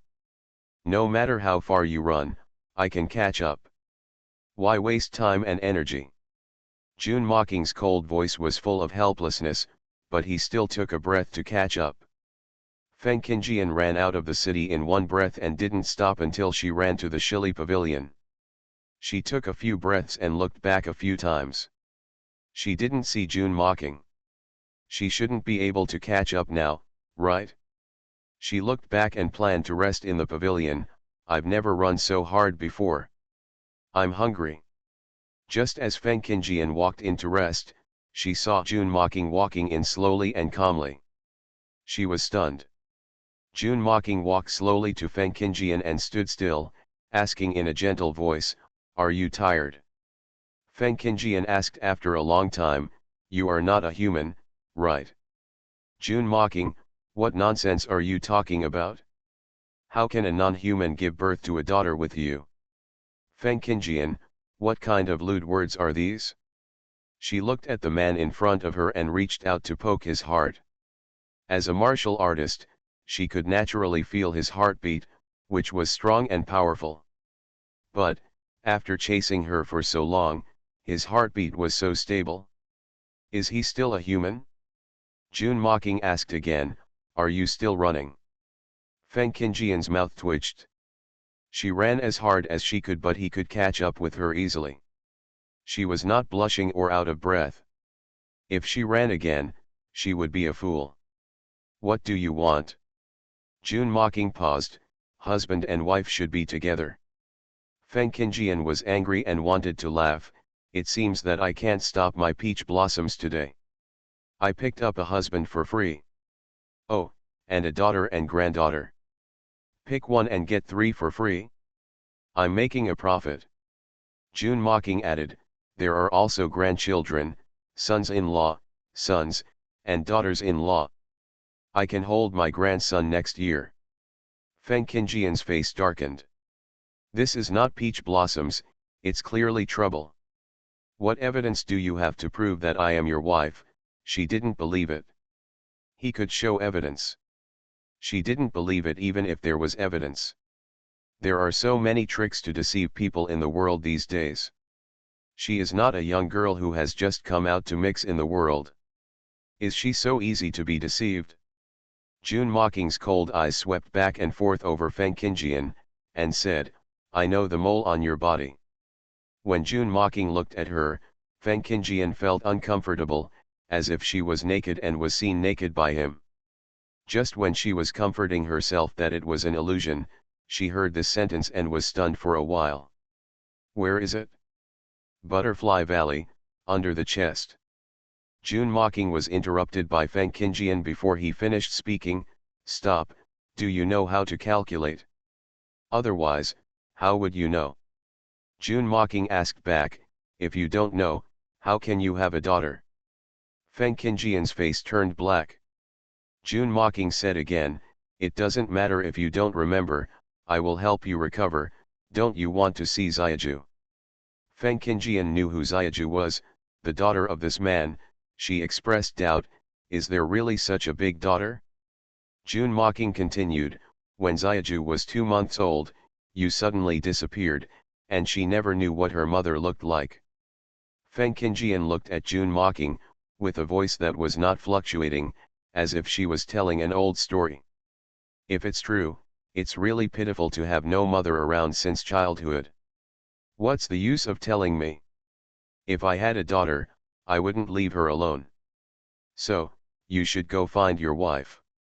June Mocking said, I think so too. I guess you were forced to leave. Feng Qingjian came to the chair and sat down. She was really tired after running so far in one breath. Looking at June Mocking, who was calm and composed, she couldn't run away. But he didn't believe it even if he said it, which was the most troublesome thing. I'm really not your wife. June Mocking seemed not to hear what she said, but said, my daughter looks very similar to you. Feng Qingjian thought of Susu, who mistakenly took her as her mother at the beginning, so she and Susu's mother naturally looked similar. But she was also curious about how similar they were. Just when Feng Qingjian was curious, June Mocking suddenly held her hand. She looked up and saw the handsome face close at hand. Even though she had seen countless handsome men, she couldn't help but speed up her heartbeat and secretly said, what a handsome man. June Mocking said, come back with me. Feng Qingjian finally realized what was happening and refused directly, no, you are kidnapping. June Mocking, it doesn't count. Then don't blame me for taking action. As she spoke, Feng Qingjian drew out her soft sword from her waist and stabbed June Mocking, forcing him to let go of her hand. June Mocking had no choice but to let go of her hand and turned sideways to avoid the sharp sword she stabbed at him. Feng Qingjian clenched the soft sword in her hand and stabbed June Mocking without hesitation, each move filled with internal force. Every time he was about to be stabbed, June Mocking could easily dodge, his steps were elegant and as fast as the wind. After several rounds, Feng Qingjian's sword failed to touch June Mocking. But June Mocking still stood there calmly, even more calmly than drinking tea. From the first moment she met this man, she could tell that he was very powerful in martial arts, but she didn't expect that he was even more powerful than she imagined. If she was good at Qinggong and martial arts, wouldn't she have no chance of escaping? However, she really can't do it when an old cow eats young grass. Feng Qingjian was almost bored to death. June Mocking walked over directly. Seeing this, Feng Qingjian raised the soft sword in her hand to stab him again, but June Mocking easily dodged it. He held her hand holding the sword and said warmly, it's getting late, hurry back to the palace now here, just in time for dinner. Feng Qingjian was very hungry as soon as she heard about dinner. Who knew she would meet such a difficult man halfway? Then you go back quickly, I will go back too. June Mocking said, You also come back with me. Xiaju will be very happy to see you. Feng Qingjian has been walking around the world for so many years, and this is the first time she has fallen into the hands of a man, a little brother. Shui Huai originally wanted to chase his master while holding Susu in his arms, but his master ran too fast and he couldn't catch up, so he had to wait by the carriage. Susu was lying on the small window of the carriage, her dark little head staring outside. Why hasn't Grandpa come back yet? Susu turned to look at Shui Huai and asked, is it because Grandpa doesn't know how to coax Grandma? Shui Huai comforted him, you should be back soon. It must be that Grandpa doesn't know how to coax Grandma, so Grandma is angry and doesn't want to come back with Grandpa. Susu sighed sadly after saying that. She should follow and help Grandpa coax Grandma, so that they can go back together. Palace. Susu lay on the window and watched for a long time, during which she also ate a piece of tea fruit because she was hungry. Just when she was about to take the second piece, the carriage door opened from the outside. She turned around and saw her grandpa and grandma. Her eyebrows arched with joy. Grandpa and Grandma, have you reconciled? June mocking nodded, well, let's go back to the palace for dinner now. Feng Qingjian. She was kidnapped, okay. June mocking held Feng Qingjian's hand, and they sat down side by side. Susu happily ran over, stood between the two of them, held their hands and said, the mummy's daddy is called Grandpa, and the mummy's mummy is Grandma. June mocking said, that's right. Feng Qingjian glanced at her cheap husband. His handsome face had no expression, and his voice was cold and yet gentle. She was probably 10 years older than him at this age. What did such a young brother see in her? Oh, by the way, it might be the wrong person. You must find an opportunity to sneak away. Susu stared at Feng Qingjian for a long time and asked curiously, Grandma, why doesn't Ni talk? June mocking explained, your grandma is tired. Feng Qingjian. Why does this sound misleading? Susu asked curiously, is it because I didn't take a nap? June mocking nodded, yes. Feng Qingjian. Lying is a bad way of teaching children. Susu held Feng Qingjian's hand tightly and comforted her, when we return to the palace, we will not be tired after dinner. Because Susu herself is tired, she doesn't feel tired after eating. Of course Feng Qingjian would not be rude to a child, but she was unhappy and could only smile reluctantly. The carriage travels at a constant speed. Feng Qingjian raised her head and looked at June mocking. Seeing that he was holding Susu, she couldn't help but ask, are you really her grandfather? June mocking said, why should I lie to you? Feng Qingjian didn't care if it was true or not, what she cared about was leaving here. I can go back with you for dinner, but after dinner, you have to let me go. June mocking thought for a while, then nodded in agreement. Okay, but you have to let me know where you live. In order to leave, Feng Qingjian nodded and agreed, okay. Anyway, she doesn't live here all the time. When she's done with her business, she can leave here quickly so that June mocking can't find her. Donggongli. After Feng Wu woke up from her nap, she started planning Luo Chengzi's dowry. She didn't know much about ancient dowries, so she specifically asked Xiao Jinyan to find out. Xiao Jinyan was also considerate and made a list after asking someone to check it. Chengzi is Xiaoju's personal maid and the maid in charge of Hehuan Palace, so her dowry will naturally be generous. After he finished writing the list, he put down the pen and picked up the list to show it to Xiaju. These are enough. Feng Wu took a few glances at the list, counted the items, and turned to look at Xiao Jinyan, are there any missing items? Xiao Jinyan thought for a moment and said, you can add some more jewelry or something. Feng Wu said, I'll go to the warehouse to pick some later. It can't be too shabby. Xiao Jinyan took a look at the list. The dowry for the palace maid's marriage was considered to be generous. When dinner time was approaching, Feng Wei finished picking out the jewelry and found that her father and Susu hadn't come back yet. "Why are you back so late today?" Dao Tao ran all the way over, grabbed Feng Wei's hand and asked, "Mom, where are my grandpa and sister?" Feng Wei said, "He went to the street. He should be back soon." Dao Tao felt very sorry. "Next time, I will go out of the palace with grandpa to play." Feng Wei encouraged, "Of course, you don't have to stay in the study all day. You are at the age of playing, so of course you should have fun." She is probably the only one who encourages her son to play less and study less, right? Dao Tao nodded, but when she thought of learning martial arts, Grandpa said that learning martial arts requires hardship. "I still want to learn martial arts. I want to be as good as Grandpa." Feng Wei pinched her son's little face and said with a smile, "Dao Tao is so smart and clever, she will definitely be as good as Grandpa, as smart and wise as your father. After all, the genes are so strong, don't be afraid." Dao Tao clenched her fists. "I will work hard." Feng Wei said with love in her eyes, "As long as Dao Tao is happy." From the birth of Dao Tao and Susu to now, Feng Wei has never said a harsh word to them, not even lost her temper. No matter whether the two little guys are crying or quarreling, or ignorant and causing trouble, she always has a smile on her face and spoils them very much. The two little guys were not afraid of Feng Wei, and they were a little afraid of Xiao Jinyan. So Dao Tao and Susu were braver than anyone else.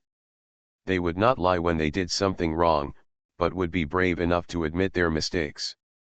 Feng Wei led Dao Tao out of the Hehuan Palace, and saw a carriage coming from a distance.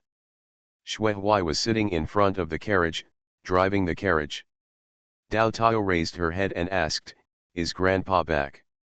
Feng Wei nodded, "Yes, your grandpa is back." Dao Tao let go of Feng Wei's hand and ran towards the carriage. Shui Huai saw it and stopped the carriage immediately. In the carriage, Susu looked at the familiar flowers, plants, and trees, lowered the curtains, and happily walked to Jun mocking, "Grandpa, we're home." Jun mocking hugged Susu into his arms, "Yes, let's get off."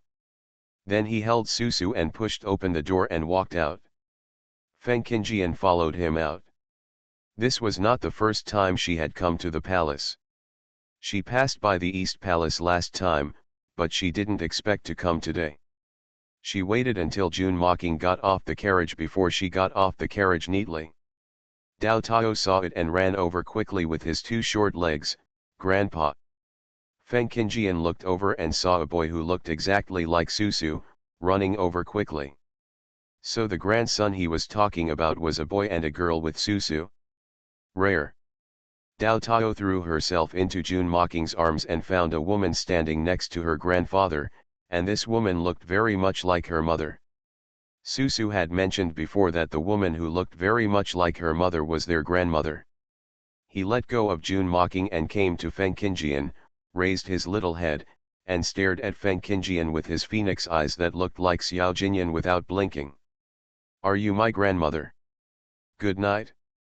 Please give me monthly tickets and recommendation tickets. You are listening to Novels at Bless Up channel. Wish you happiness and luck. Please subscribe to receive new novels. How do you feel about this novel? Please like and leave a comment. The prince longs for me every night after mastering thought reading. Author, Gongzi Yun Si. Chapter 617. This was not the first time that Feng Qingjian heard the name Grandma, and she was not disgusted or uncomfortable. What's more, the boy doll in front of her looked exactly like Susu. He was smart, cute, and very lovable. But she couldn't answer him, because saying so would mean admitting that she was their grandmother.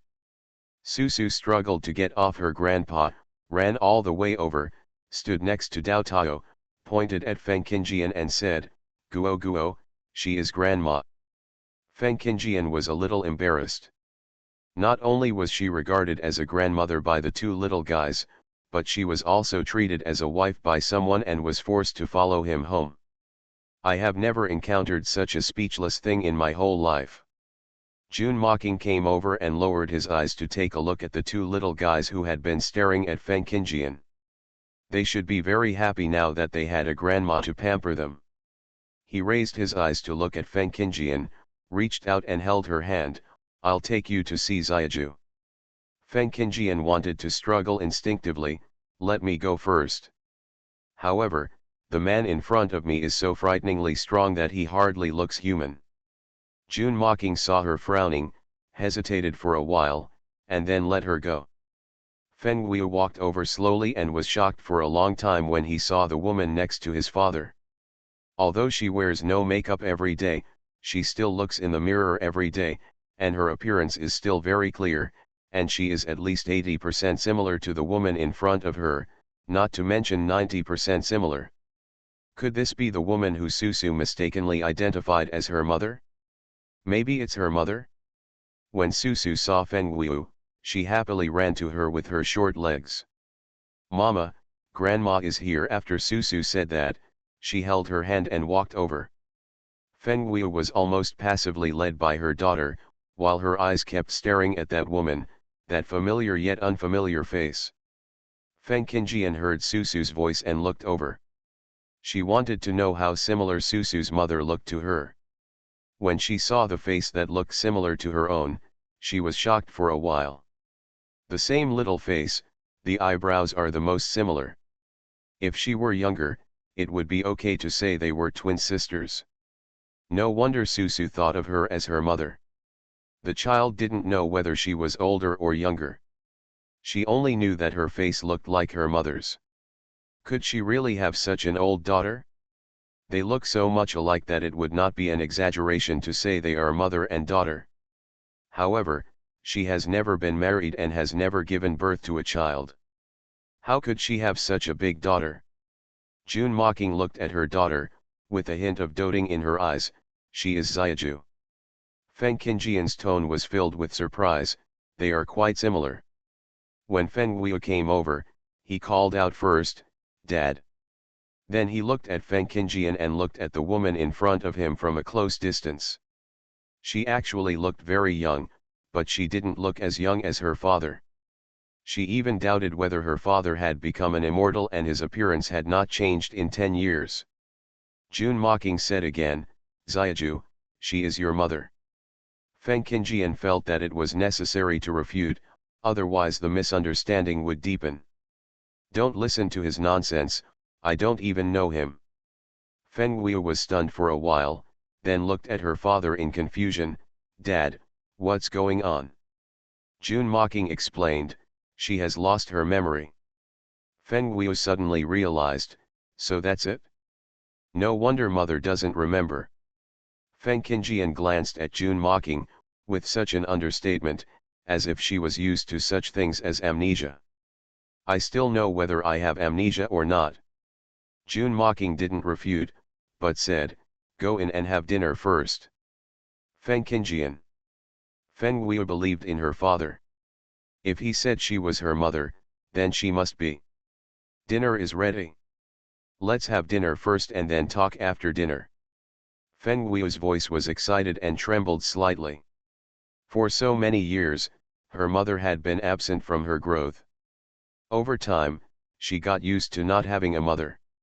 When she was a child, when she envied other people's mothers, she would think that she had a father, and that his father treated her so well that he could make up for the lack of maternal love. Now my mother has appeared, and she looks very much like her. They say blood is thicker than water. Even if I have never seen her before, without her company, I will still be so excited that I want to cry when I see her again. When she turned around with Susu and Dao Tao in hand, she remembered that she had not hugged her mother just now and told her that she actually missed her. June Mocking wanted to hold Feng Qingjian's hand again, but Feng Qingjian dodged it and glared at June Mocking, don't touch her. June Mocking's hand paused in mid-air, and he had no choice but to take it back. Dining room. Xiao Jinyan came to have dinner and learned that Xiaju's mother had been found, but she had lost her memory and could not remember them. When he came to the restaurant and saw Feng Qingjian's face, he was immediately surprised. They looked so similar. Feng Wei called out, "Your Highness." Only then did Xiao Jinyan react and sit down next to Xiao Ju. Susu held the chopsticks in her hand and looked at Xiao Jinyan excitedly. "Father, Grandma has been found.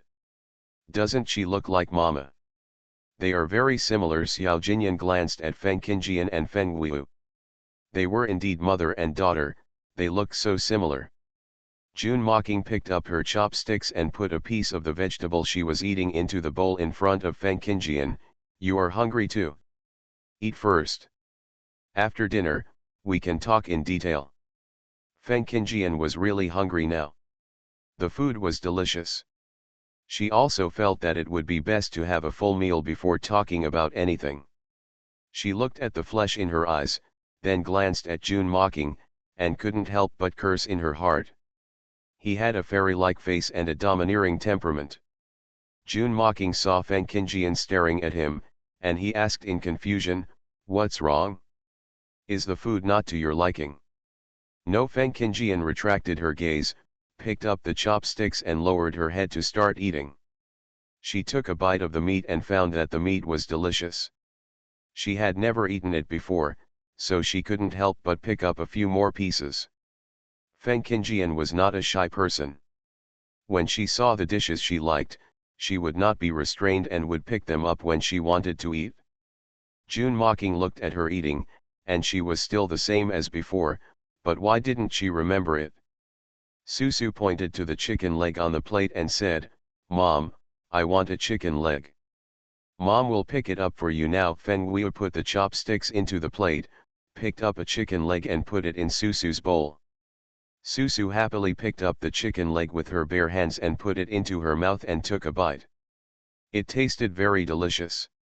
Feng Wei looked at her son, "Dao Tao, do you want to eat chicken legs?" Dao Tao nodded, "Yes." Feng Wei smiled and picked up a piece of chicken leg for her son. There was one more person at the table, but it did not affect the dining atmosphere at all. After dinner, Xiao Jinyan took Dao Tao and Susu to see the emperor.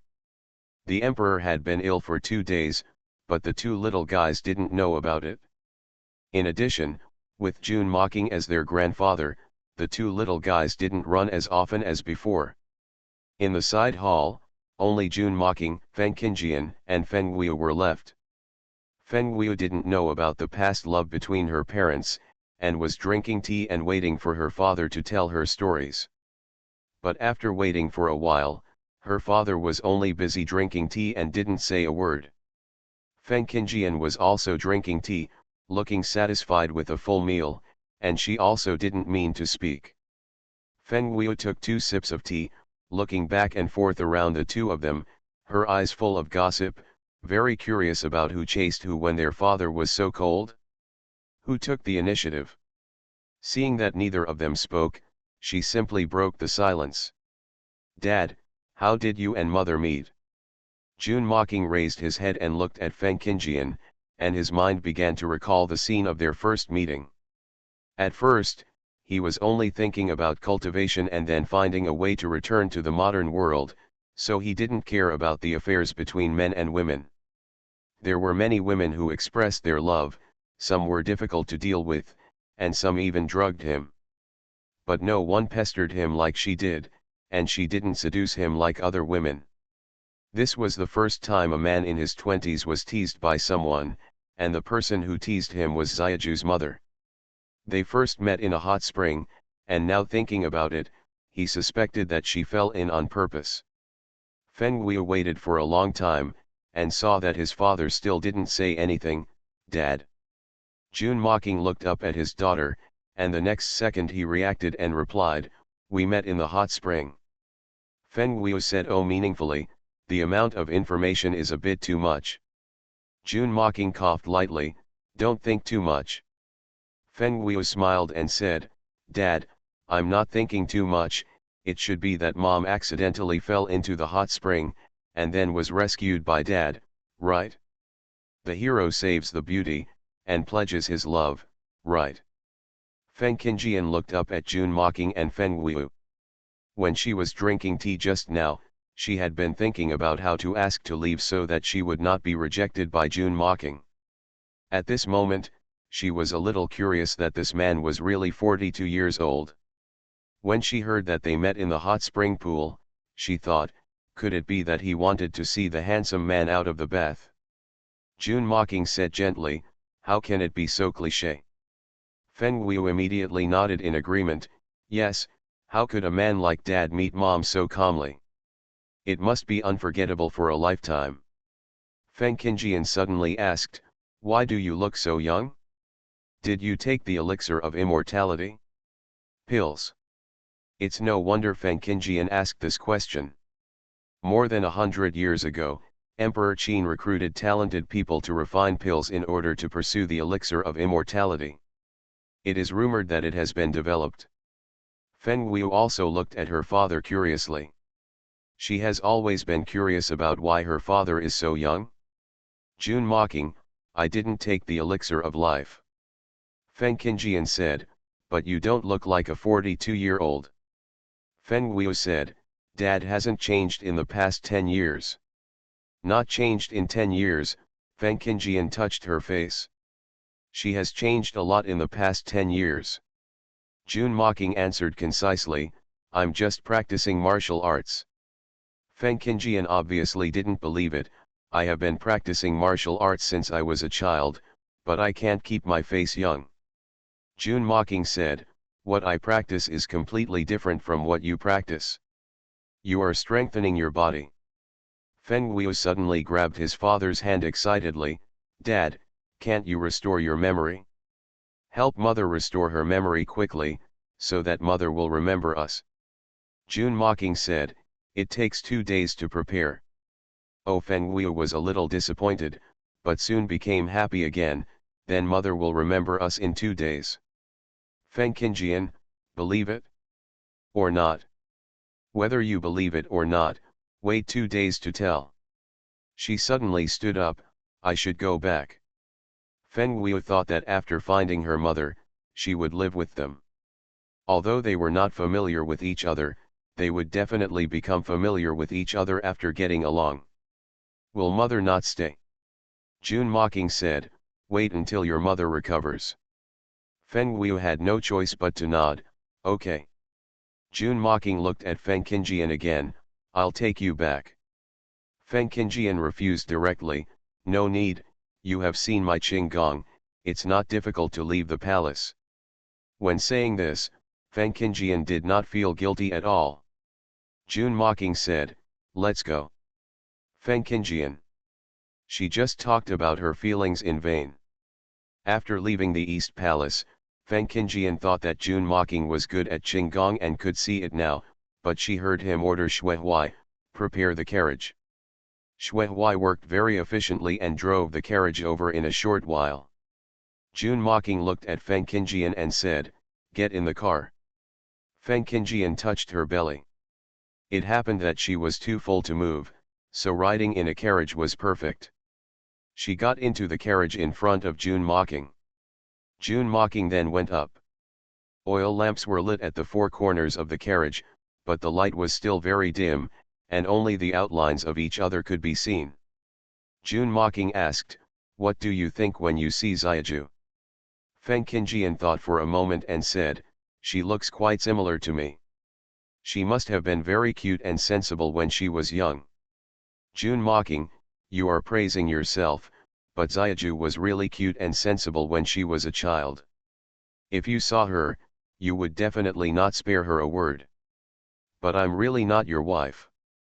Although I don't mind having a beautiful husband, I'm afraid it won't end well if I really come back. Feng Qingjian's tone was full of helplessness.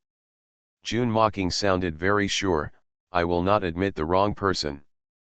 Feng Qingjian shrugged helplessly, forget it, there's nothing you can do if you don't believe it.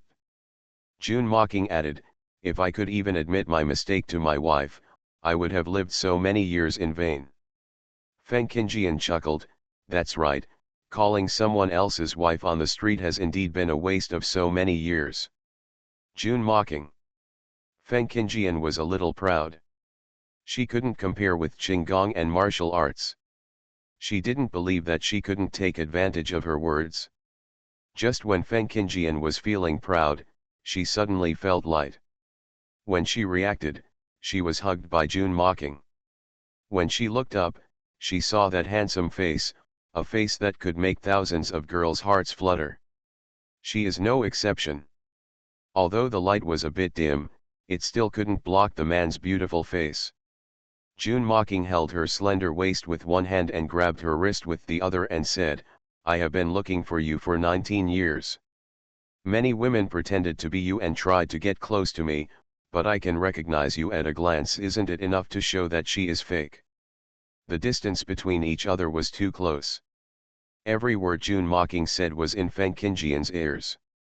The cold and magnetic voice, followed by the warm breath, was like a small hook, teasing Feng Qingjian. She was itching.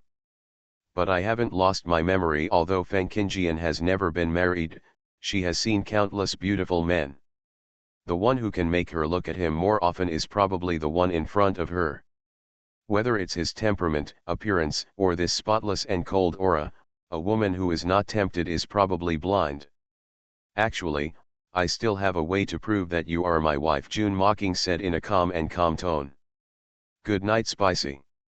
The prince longs for me every night after mastering thought reading." Author, Gongzi Yun Si. Chapter 618. Feng Qingjian looked at the face close to him. No matter what time it was, his face was calm and composed. Logically speaking, after being separated from his wife for more than 19 years, he suddenly saw his wife, whom he thought of as his wife, and did not show any excited expression. If it were someone else, he would have hugged her and refused to let go, saying, "I miss you and where are you going?" Although he was indeed hugged now, he was just hugged, and he still did not feel the surprise of reunion after a long separation. "What method?" June Mocking said, "Stretch out your hand." Feng Qingjian hesitated for a while, but still stretched out her hand in front of him. When she stretched out her hand in front of him, she found that the lights in the carriage were very dim.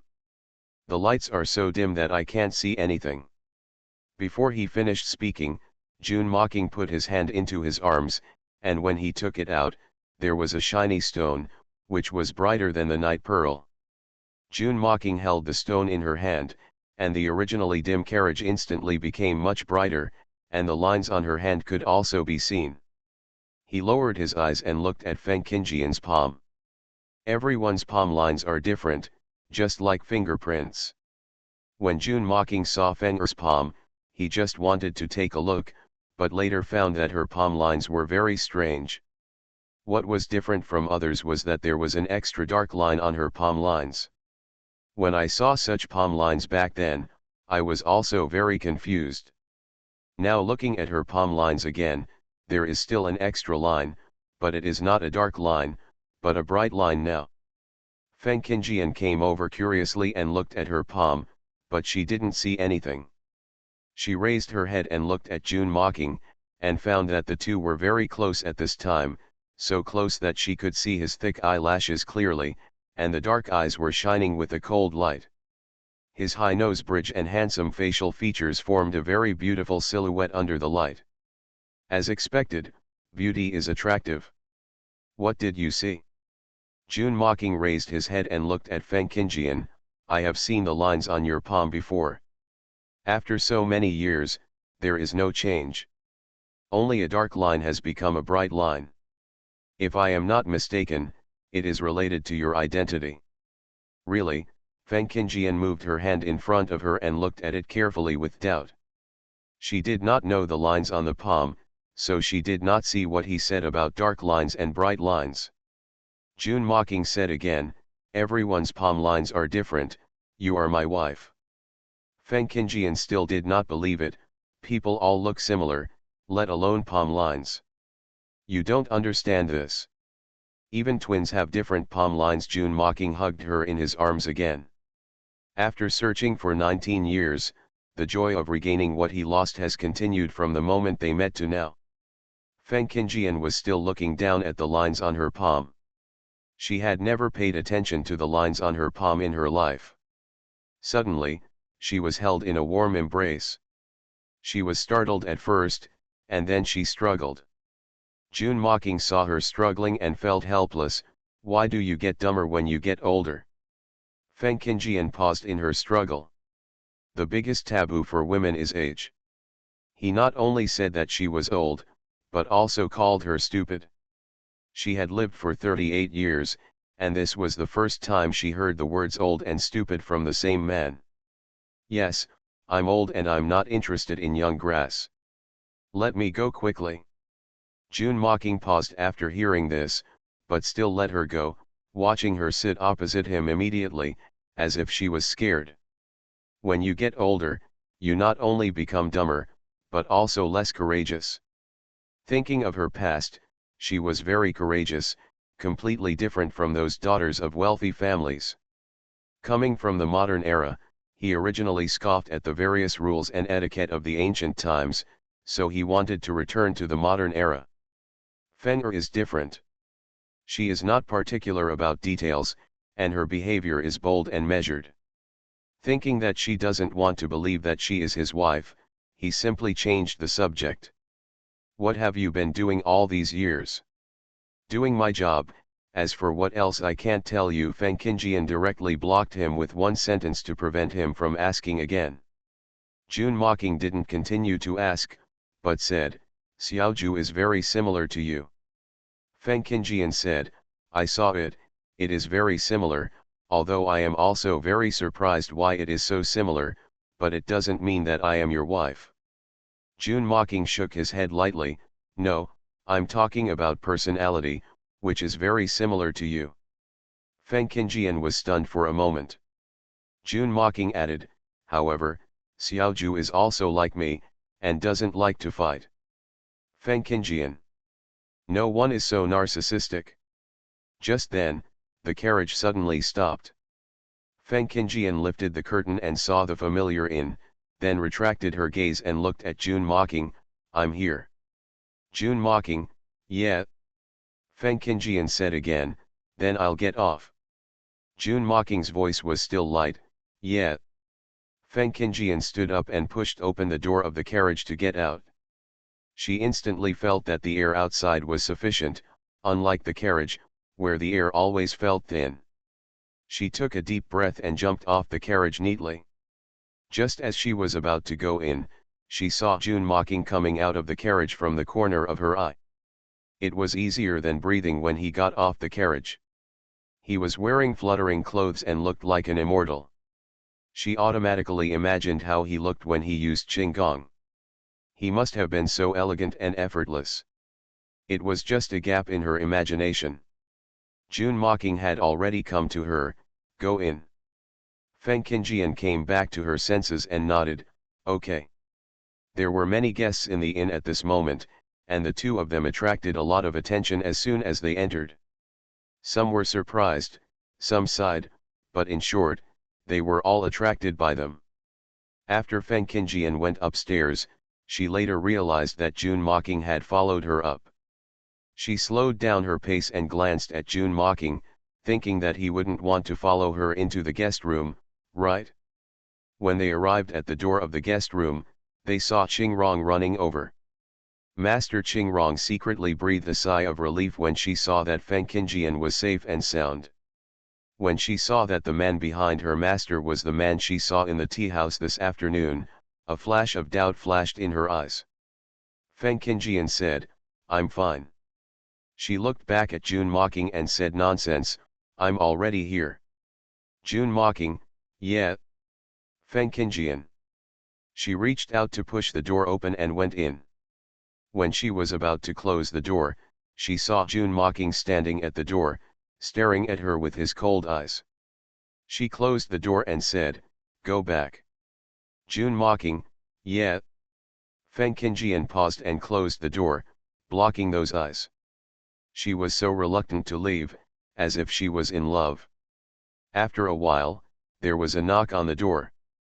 Feng Qingjian hesitated for a while, then stepped forward and opened the door, thinking it was June Mocking, but what she saw was Qingrong. As soon as the door opened, Qingrong saw her master and asked worriedly, Master, what happened to that young master? You didn't force the master, did you? Qingrong knocked on the door after watching Jun mocking leave. It's nothing. I just misunderstood that I was his wife. I went home to explain to him, Feng Qingjian said calmly.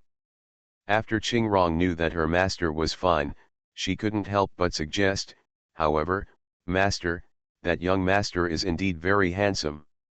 This is the first time I have seen such a handsome man. Master, why don't you accept her? That's it, what if I take him in and his real wife comes back? I don't want to share the same husband with anyone else. Qingrong understood immediately, if that young master doesn't have a wife, does the master plan to take him in? Feng Qingjian blinked her beautiful eyes twice. He was so handsome and he had delivered it to her door. He wouldn't be stupid if he didn't accept her. Inside the Yangzin Hall. After the emperor experienced a serious illness, his health was not as good as before. He has been recuperating these days. When Xiao Jinyan came with Dao Tao and Susu, the emperor and the queen had just finished dinner and were drinking tea. Grandpa Huang, Grandma Huang.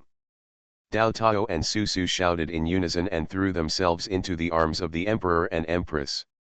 Susu raised her pink face and stared at the emperor without blinking. I heard from my father that Grandpa Huang is sick and feels unwell, right? The emperor smiled and said, yes, Grandpa Huang is sick and he didn't even play with Susu. Are you angry with Grandpa Huang?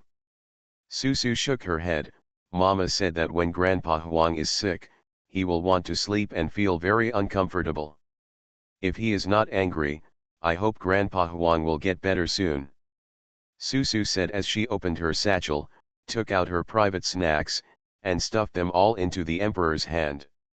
Grandpa Huang, when you feel uncomfortable, you will feel full for the first time. After you feel full for the second time, you will feel better quickly. The emperor looked at the pastries and candies in his hands. These were all Susu's favorites, and they were all given to him now. They said that his granddaughter was a caring little cotton-padded jacket, and it was true at all. Thank you Susu, Grandpa Huang will be fine soon. Dao Tao also held the emperor's hand and said, Grandpa Huang, tomorrow Grandpa will teach me martial arts. The emperor was overjoyed when he heard this. It would be a good thing if Dao Tao could get guidance from the imperial master. Really? Master National Master promised to teach you martial arts. Dao Tao nodded vigorously. Wo squatted for 5 days, and Grandpa said Wo was very suitable for learning martial arts. The emperor praised without hesitation, Dao Tao is very smart and powerful. He will definitely be as powerful as your grandfather. In front of Dao Tao and Susu, the emperor always praised them and never criticized them. When the prince was a child, the emperor would often praise him because he was smart and sensible. When Dao Tao held the emperor's hand, Susu ran to the queen's side, took out a lollipop from her bag and handed it to the queen. Mama said that Grandma Huang hadn't slept well these days, so I gave Grandma Huang some sweets. The queen was extremely happy. Thank you Susu. Xiao Jinyan stood aside and watched this heartwarming scene. This scene was something he could not even imagine before. Now that he has experienced it, he found that all the so-called hardships were worth it. The emperor was recovering from a serious illness and needed rest. Xiao Jinyan took the 2 little ones back to the East Palace after not playing for long. As soon as Dao Tao and Susu left, Yangzin Hall immediately became quiet. The emperor glanced at the queen and found that she was staring at her hands. A closer look revealed that she had a lollipop in her hand. Without asking, he knew it was from Susu. Her little satchel was filled with a bunch of food every day. He snorted twice, ouch. The queen immediately raised her head and looked over when she heard it, and asked worriedly, what's wrong? The emperor clutched his chest and said feebly, it's a little uncomfortable here. Weren't you fine just now? Why do you feel uncomfortable all of a sudden? The queen came over and looked at the emperor worriedly. I asked eunuch Li to call the imperial doctor. The emperor held the queen's hand and shook his head weakly. "No, it will be fine later." "Are you really okay?" The queen was still a little worried. "Your Majesty, now is not the time to show off. If you feel uncomfortable, you should see a doctor. If something happens to you, your body and bones will not be able to withstand it."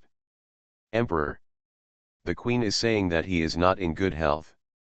He looked up at the queen, thinking about what the consequences would be if he proved that he was physically fit now.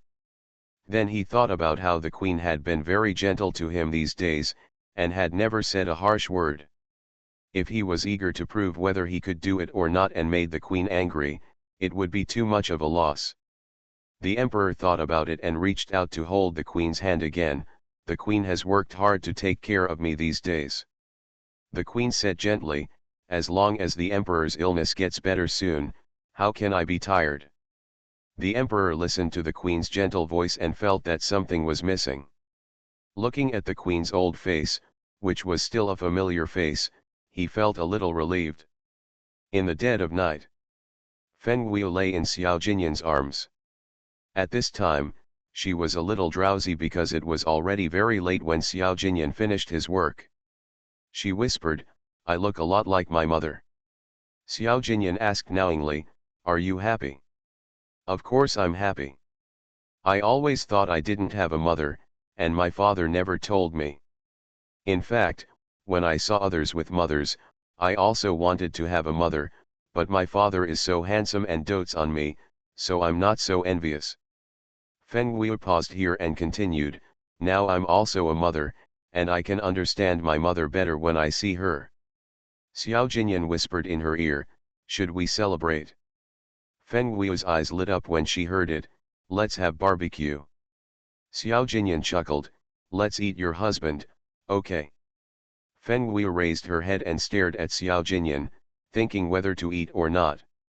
If she eats, she will be tired, and if she doesn't eat, she will still be tired.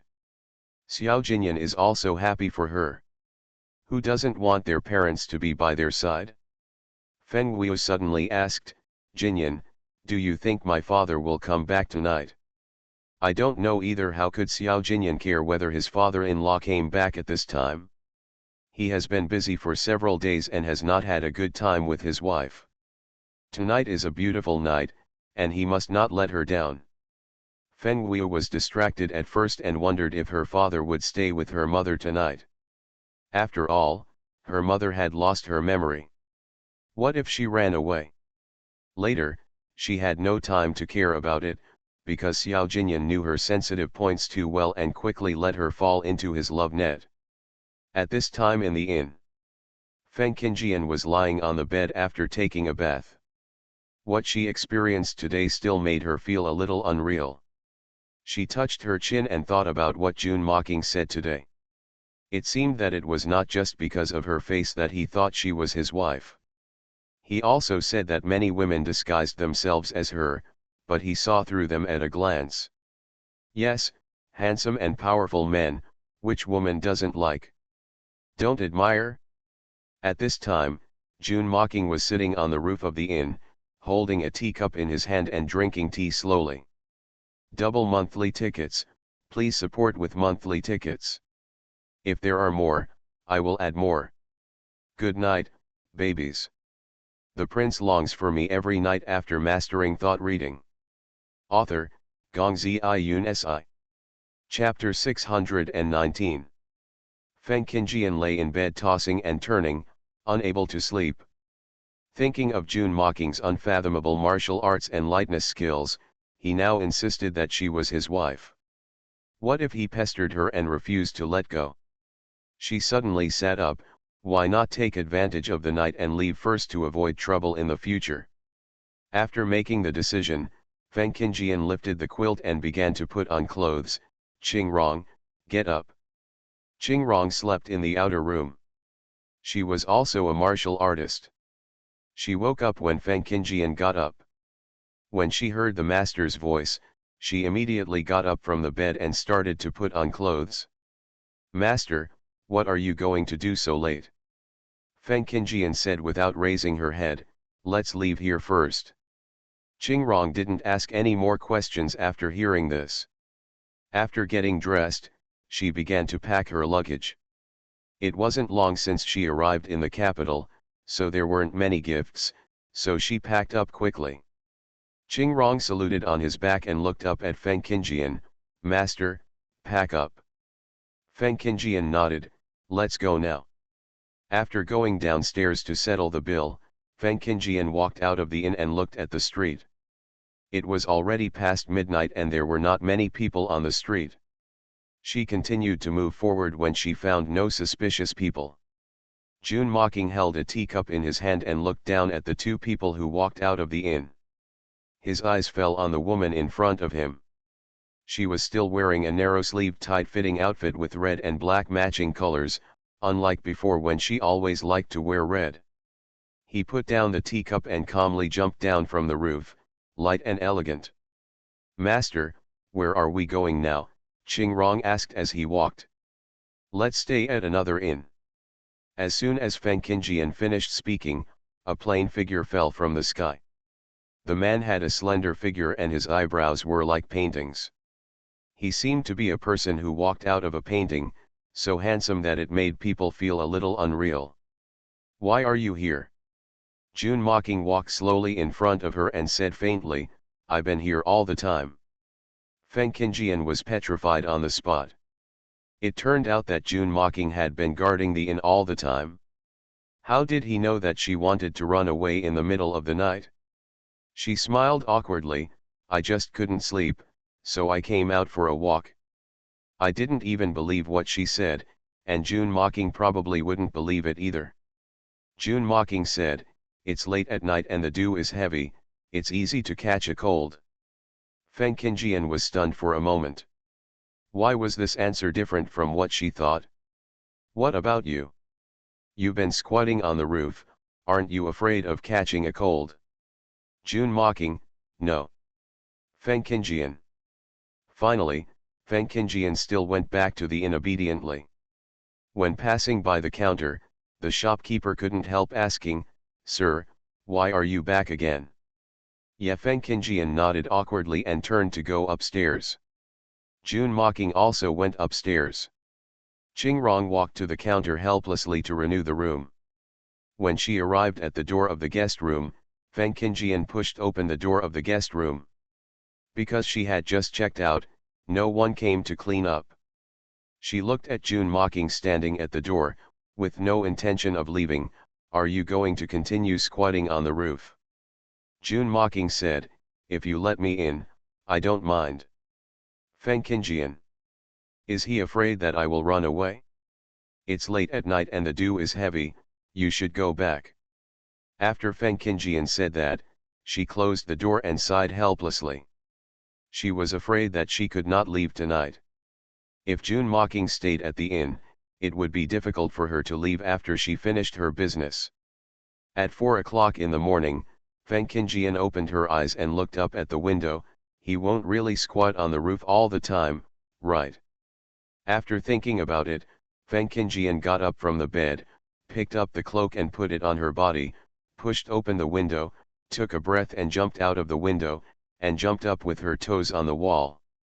The agile figure climbed on the eaves neatly in the dark night. She didn't go directly to the roof. If Jun Mocking really squatted on the roof to guard, it would be embarrassing if she was discovered. After holding the eaves with both hands, she carefully poked her head out and looked at the roof. As soon as she raised her head, she saw a piece of plain clothes dancing in the wind. Further up, there was Jun Mocking's slender figure, sitting there leisurely, with his slender legs slightly bent, holding a crystal-clear teacup in his hand, drinking tea slowly. Feng Qingjian opened her eyes in disbelief. It was obvious that he was guarding here because he was afraid that she would run away. Fortunately, she didn't go directly to the roof just now, otherwise she would stare at each other, which was extremely embarrassing. Feng Qingjian was afraid of being discovered by Jun Mocking, so she retracted her head after looking at it twice. Just when she retracted, Jun Mocking's eyes happened to look over. In fact, he had noticed it when Feng Qingjian got up. He stared at Feng Qingjian's place, raised the teacup in his hand and took a few sips of tea. Feng Qingjian was a little worried. She looked at a very cold person.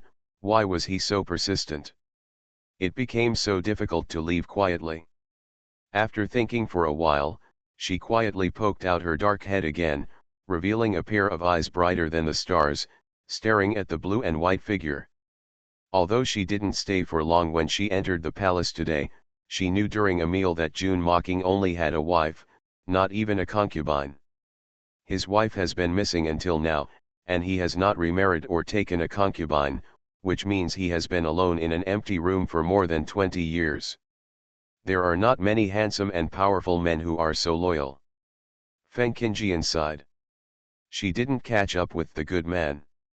When she was about to go back after sighing, a cold voice came, "Why don't you look openly?" Feng Qingjian paused. She was so careful, but she was discovered. As expected, his martial arts skills were amazing, and his hearing was also very sensitive. Feng Qingjian snorted, her hand loosened, she turned over and jumped into the window, and then closed the window quietly. As long as she didn't admit it, there would be no embarrassment of peeping. Jun Mocking heard her return to the guest room, but didn't say anything. He retracted his gaze and glanced at the teacup in his hand, then raised his head to look at the bright moon above his head. The moon on the 15th was big and round. The next morning, Feng Qingjian slept late last night and woke up later than usual. She opened the door and looked up to see Jun Mocking standing at the door. His posture seemed to have been waiting for a long time. "Why are you still here? Don't you need to sleep?" She kept staring at Jun Mocking, looking at him who had not slept all night, without a trace of sleepiness, not even dark circles under his eyes. If she hadn't seen him sitting on the roof with her own eyes at 4 o'clock in the morning, she would not have believed that this energetic look was because he had not slept all night. Jun Mocking said, "Have breakfast together." Feng Qingjian then realized that he was holding breakfast in his hand, and he didn't know when he was waiting here. She was really hungry at this time, and having breakfast was the main thing. On the round table, there were 2 bowls of porridge, 3 side dishes, and 3 kinds of breakfast. Feng Qingjian was really hungry. She picked up the bowl and chopsticks, drank a mouthful of porridge, picked up the breakfast and put it into her mouth to eat. Jun Mocking held the chopsticks, but his eyes looked at Feng Qingjian, watching her eating, and there was no change from before. "Tomorrow we will go to the East Palace for breakfast. Xiaju will make a lot of delicious breakfasts, and the taste is also very good. You can't buy it outside." Feng Qingjian was a little surprised. "Really? Your daughter is the crown princess, and she can actually cook?" Jun Mocking nodded. "Xiaju is very sensible and smart." Feng Qingjian asked again, "What breakfast will she make?" "You can't buy it outside. Fried dough sticks, glutinous rice cakes, pies, dumplings." Jun Mocking said a long list of meal names slowly. Feng Qingjian licked her lips after hearing them. They were all names she had never heard of, and she wanted to taste them a little. Jun Mocking said again, "Let's go to the East Palace tonight and let Xiaju make you pickled fish and steamed pork with rice flour." Feng Qingjian was a little tempted, but when she thought that she was not Jun Mocking's wife, she didn't feel so at ease to eat and drink for free. "But I'm not your wife, it's not good to eat and drink for free, right?" Jun Mocking said firmly, "If I say yes, then it's..." Feng Qingjian shrugged helplessly, "Forget it, think whatever you want." After that, he continued to eat the meat buns in the bowl. Jun Mocking knew that she couldn't accept it for a while. It was breakfast time now, and eating was the most important thing. He didn't continue to explain and lowered his head to drink a mouthful of porridge. Feng Qingjian suddenly raised her head and looked at Jun Mocking. "If your wife looks older than you, don't you mind?" Jun Mocking paused while drinking porridge and asked, "Why should I mind?" Feng Qingjian said, "You look less than 30 years old, and you are with a woman who is almost 40 years old. You don't look like a couple at all. In another 10 years, if your appearance remains unchanged and your wife's appearance has faded, don't you feel anything? June Mocking nodded thoughtfully. Your worries are a bit redundant. Everyone will get old one day. Even if you are old, you are still you, that's enough. Feng Qingjian immediately retorted, I didn't say me, I am very confident, I said your wife. June Mocking said softly, well, this is you. Feng Qingjian. After breakfast, June Mocking asked, where do you want to go? I have something to do, you can't follow me. Feng Qingjian deliberately emphasized the last sentence. June Mocking didn't say anything more after hearing this. Okay, I'll pick you up to have dinner at the East Palace tonight. Feng Qingjian nodded hesitantly, the temptation of delicious food was a bit strong. After June Mocking left, Qing Rong couldn't help but sigh, Master, I have never seen such a loyal person, who doesn't care about appearance, a rare lover in the world. Feng Qingjian nodded in agreement, it is indeed rare, but it's a pity that the beauty has already been taken. East Palace. Feng Wei picked out a few nice jewelry from the warehouse and put them in a dressing box as Chengxi's dowry. Chengxi was busy for 2 days and returned to the Hehuan Palace. Because the wedding date was approaching, she had just measured the size and made the wedding dress, and she was in a hurry. Feng Qingjian saw Chengxi and asked with a smile, Chengxi, why are you back? How is the wedding dress? Chengxi smiled and said, thanks to the master, the clothing bureau is rushing to make it, and it can be made before the wedding date. That's good. Feng Wei patted the dressing box on the table and said, look, this is the dowry I chose for you, do you like it? Chengxi looked at the dressing box on the table when she heard it. The dowry that girls want most when they get married is the dressing box. She took 2 steps forward and looked at such a delicate dressing box. The dark red color was festive and not tacky. The patterns on it were also very delicate. It was not an ordinary dressing box. She opened the dressing box and found a pair of pink pearl flowers, 2 pairs of gold earrings, a pair of ruby hairpins, a pair of gold step shaking, and a pair of gold bracelets. Chengxi looked up at Feng Wei in disbelief, Master, are these all the dowries for me? Feng Wei said, of course, you are the personal maid of the crown princess, you can't be shabby when you get married. Chengxi was flattered, this is too much. Feng Wei prepared more dowries for Chengxi, including fertile land and shops, 500 taels of silver, and 10 taels of gold. The first-class female officials in the palace did not have so much dowry. Feng Wei comforted her, the dowry is for your own use. When you get married and have children in the future, you will need to take care of the whole house, and this is also a confidence. Master, you treat me too well, I dare not even dream of this. Chengxi cried as she spoke. In ancient times, dowry was a gift for women when they got married, and it was also what every woman wanted. What Chengxi never dared to think about in her life, Feng Wei gave it to her. Feng Wei patted Chengxi on the shoulder and said, this shows that you have good taste. I think back then I was just a small servant who was demoted and grounded, but you followed me without any trouble. As the saying goes, we have the same blessings. To enjoy the hardships together and to bear them all is to enjoy the blessings. When Chengxi heard this, she couldn't help but think of the days when Feng Wei was grounded. The reason why she was willing to follow him was because Feng Wei was a very nice person and treated her well. It doesn't matter whether the master is rich or not, what matters is that he is a good person. Otherwise, no matter how rich or noble a person is, he will die without knowing how. Chengxi wiped away her tears and said, Master is still a good person. This slave can enjoy the blessings with his master. Feng Wei said, okay, getting married is a big deal. During this time, you should focus on your own affairs. I have Xiao Gaizi and the others here, so I have enough manpower. Chengxi then smiled and said, Master, there is nothing wrong with the slave. The dowry is all prepared by the master. Qin Xiao is preparing the rest, and the slave is still waiting for the master. Feng Wu nodded, it's up to you.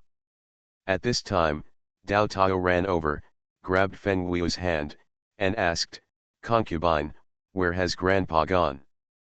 Feng Wu then remembered her father.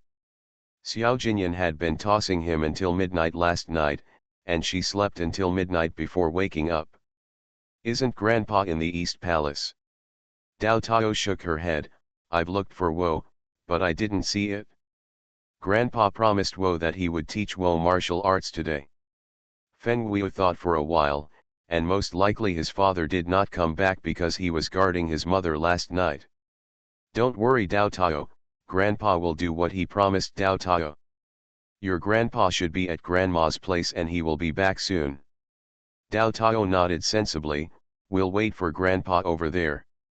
Feng Wu was about to praise her son for being sensible when she saw her father walking in. She smiled and shouted, Dad. Dao Tao turned around and saw her grandpa, and flew over happily, Grandpa. Jun Mocking led Dao Tao to Feng Wu.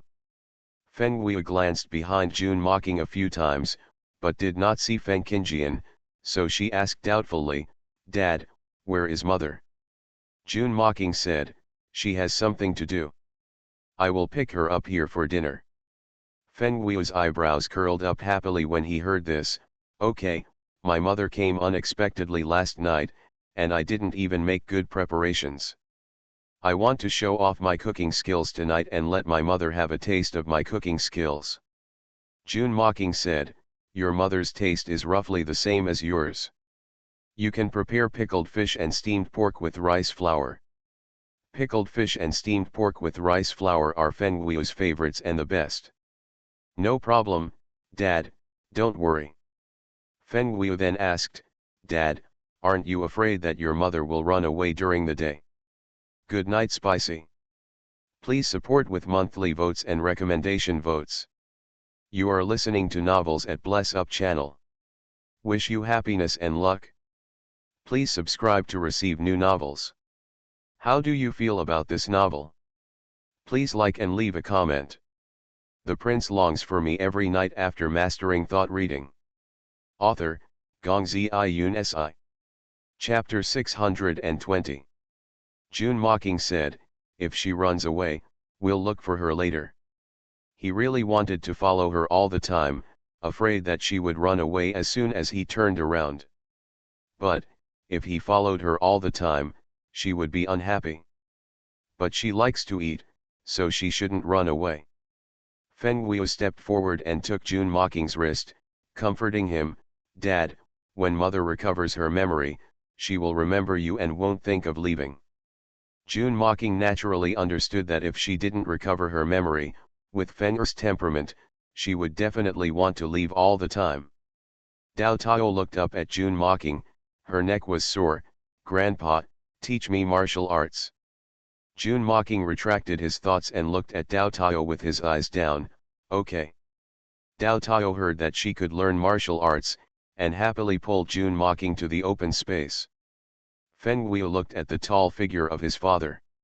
He stayed with his mother all night last night. Could he be outside? The father seemed calm on the surface, but he must be very worried that his mother would run away.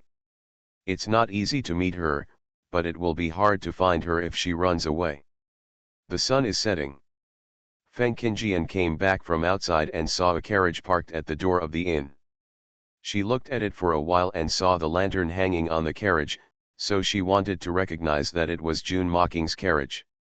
Just then, the curtain of the carriage was lifted, revealing a handsome face, with cold eyes looking at her. She smiled, you are so punctual. Jun Mocking, come up. Okay. Feng Qinjian took a few steps forward and got on the carriage neatly. When she pushed open the door, she saw Jun Mocking sitting in the carriage. Even though she had seen him several times, she still felt that this person was shining everywhere. The space in the carriage is large and can accommodate 8 to 10 people. Feng Qinjian sat opposite Jun Mocking. As soon as she sat down, a cup of hot tea was brought to her. The hand holding the teacup was clean and spotless. June mocking said, drink some tea to moisten your lips first. Feng Qingjian touched her lips and found that they were a little dry. She reached out to take the teacup and said, thank you. She took a few sips of the hot tea and found that the temperature was just right for her throat. Afterwards, June mocking handed her a piece of cake. I'm hungry, you can fill your stomach first. Feng Qingjian looked up at June mocking and found that he looked like a stranger, but he was very careful. He said that he was not good at speaking, and sometimes he spoke directly, but he could speak to people's hearts. June mocking saw that she kept staring at him but didn't take the cake, so he asked, what's wrong?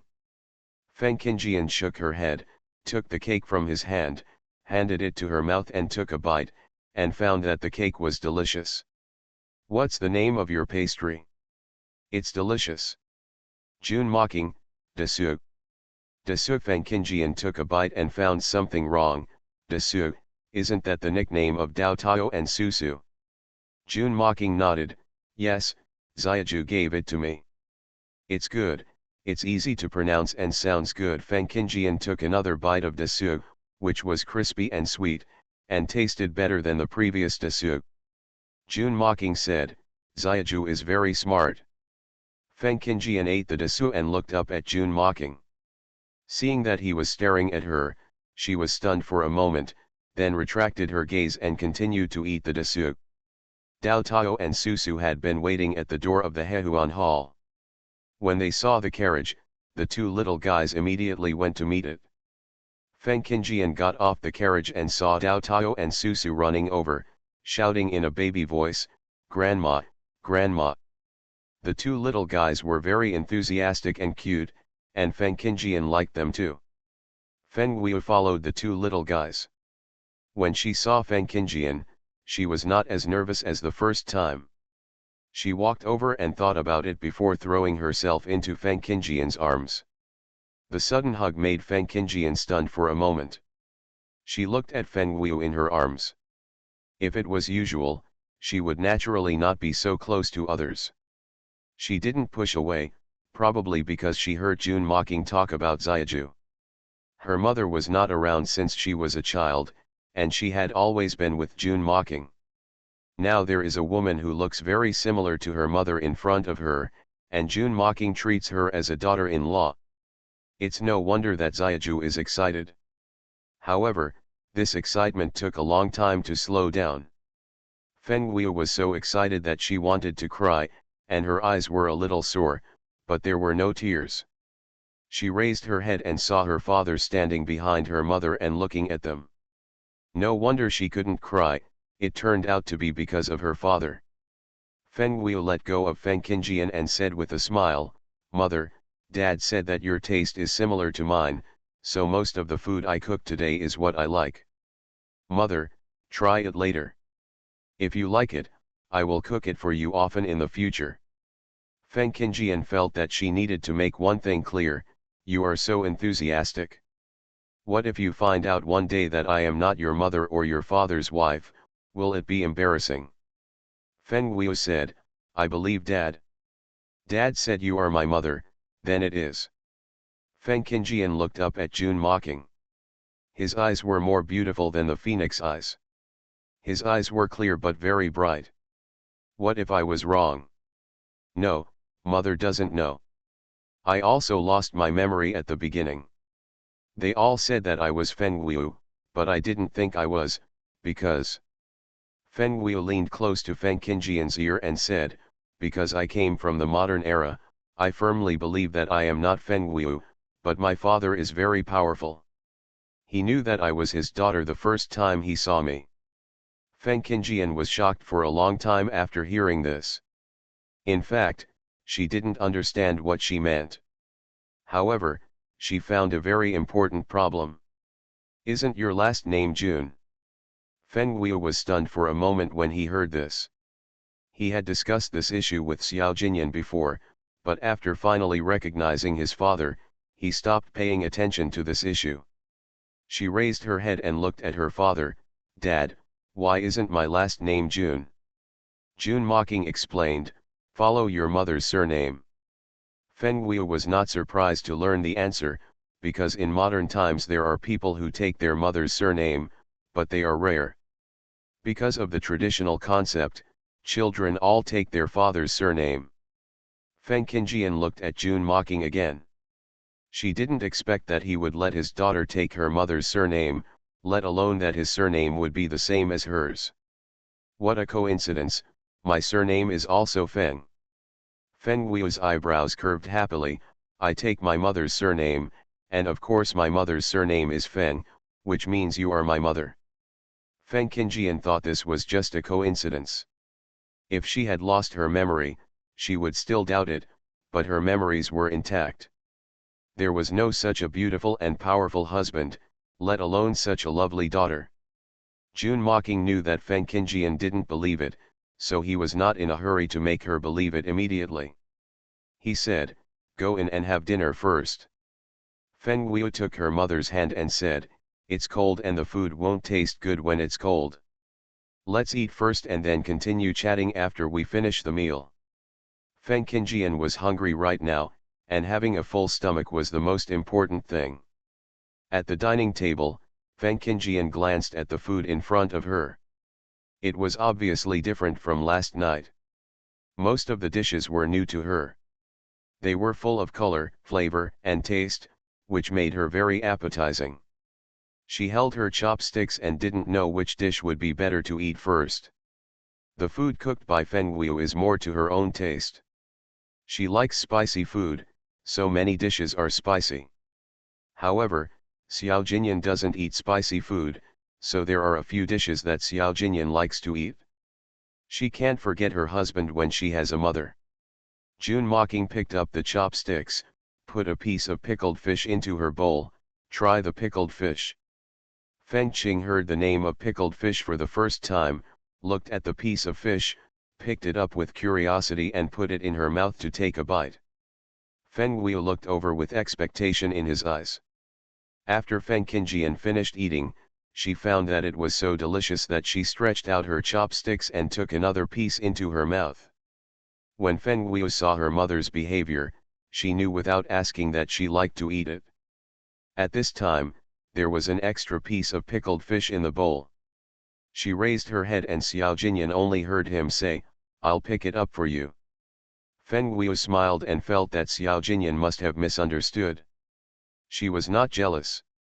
She was only happy because her father and mother had a good relationship.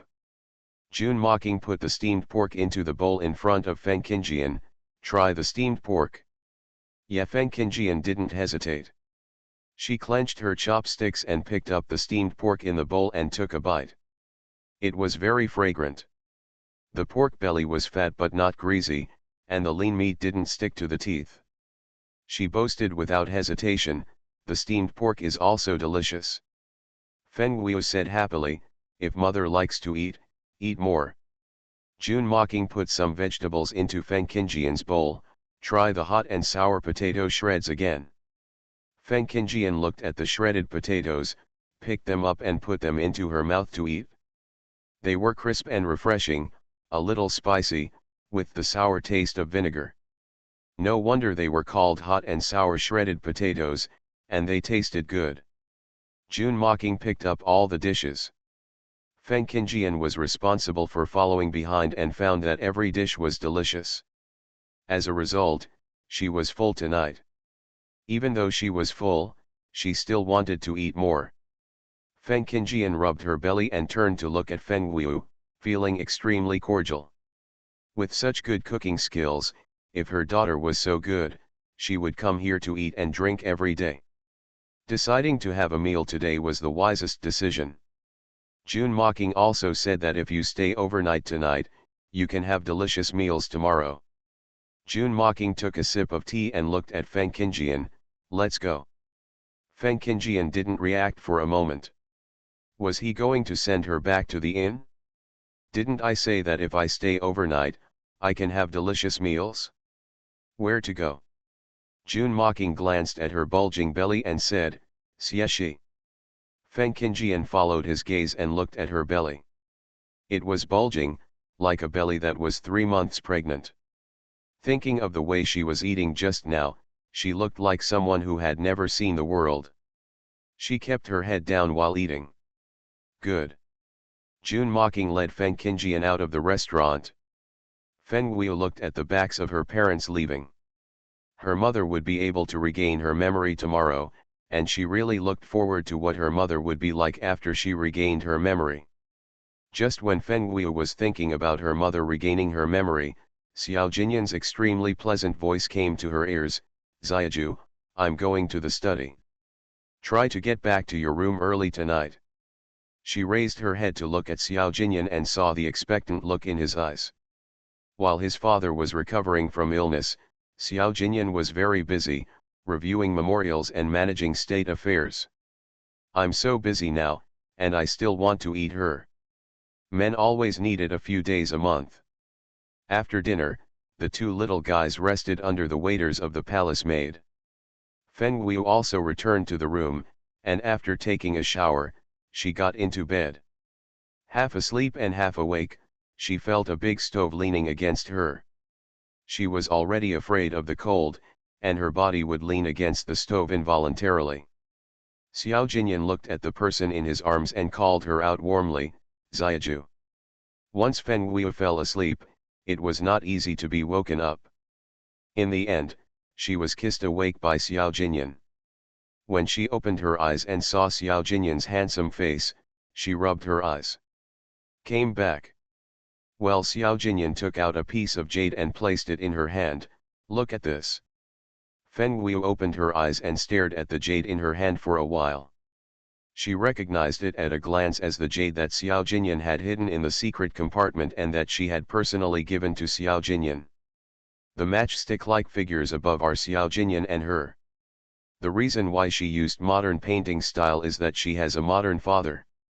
The reason why there is happy birthday is also because of the modern father. She finished the jade with herself and Xiao Jinyan painted on it, and said with a smile, I got this jade from my father. Because it looks good, I want to give it to you. Xiao Jinyan has been hiding it in the secret compartment. At first, he didn't understand why he was so persistent in collecting two things until he recovered his memory. Even if you forget someone, you will have memories deep in your heart. You liked me at that time, right? Feng Guiu didn't deny it. I liked it, but the liking at that time was also pure liking. Even if Xiaoju didn't explain, Xiao Jinyan understood it. It was because he understood that he would be more persistent and cherish it more. After the sentimental talk, Xiao Jinyan stretched out his arms to hold her in his arms, and couldn't help but lower his head to kiss her. Feng Guiu panted and said, I have to get up early tomorrow. Xiao Jinyan was reluctant to move away and whispered 4 words, I know my limits. Feng Guiu had been married to Xiao Jinyan for several years, and the limits he talked about would be out of control later. When did you know your limits? Xiao Jinyan kissed the corner of her lips, that's because you are too tempting. Feng Guiu snorted, don't make excuses for your. You make sense, Xiao Jinyan said, but his actions were another matter. The next day, Feng Guiu was woken up by Xiao Jinyan. She opened her eyes and saw a satisfied face. The word property was just 2 words. Xiao Jinyan's smile was a bit flattering, Xiaoju, your husband will help you change your clothes? Feng Guiu snorted angrily, I will never believe you again. Xiao Jinyan immediately explained, I was too happy last night. Feng Guiu, when are you not happy? The reason for being happy is different every time. Last night I was sure that you liked me too, so I couldn't control myself.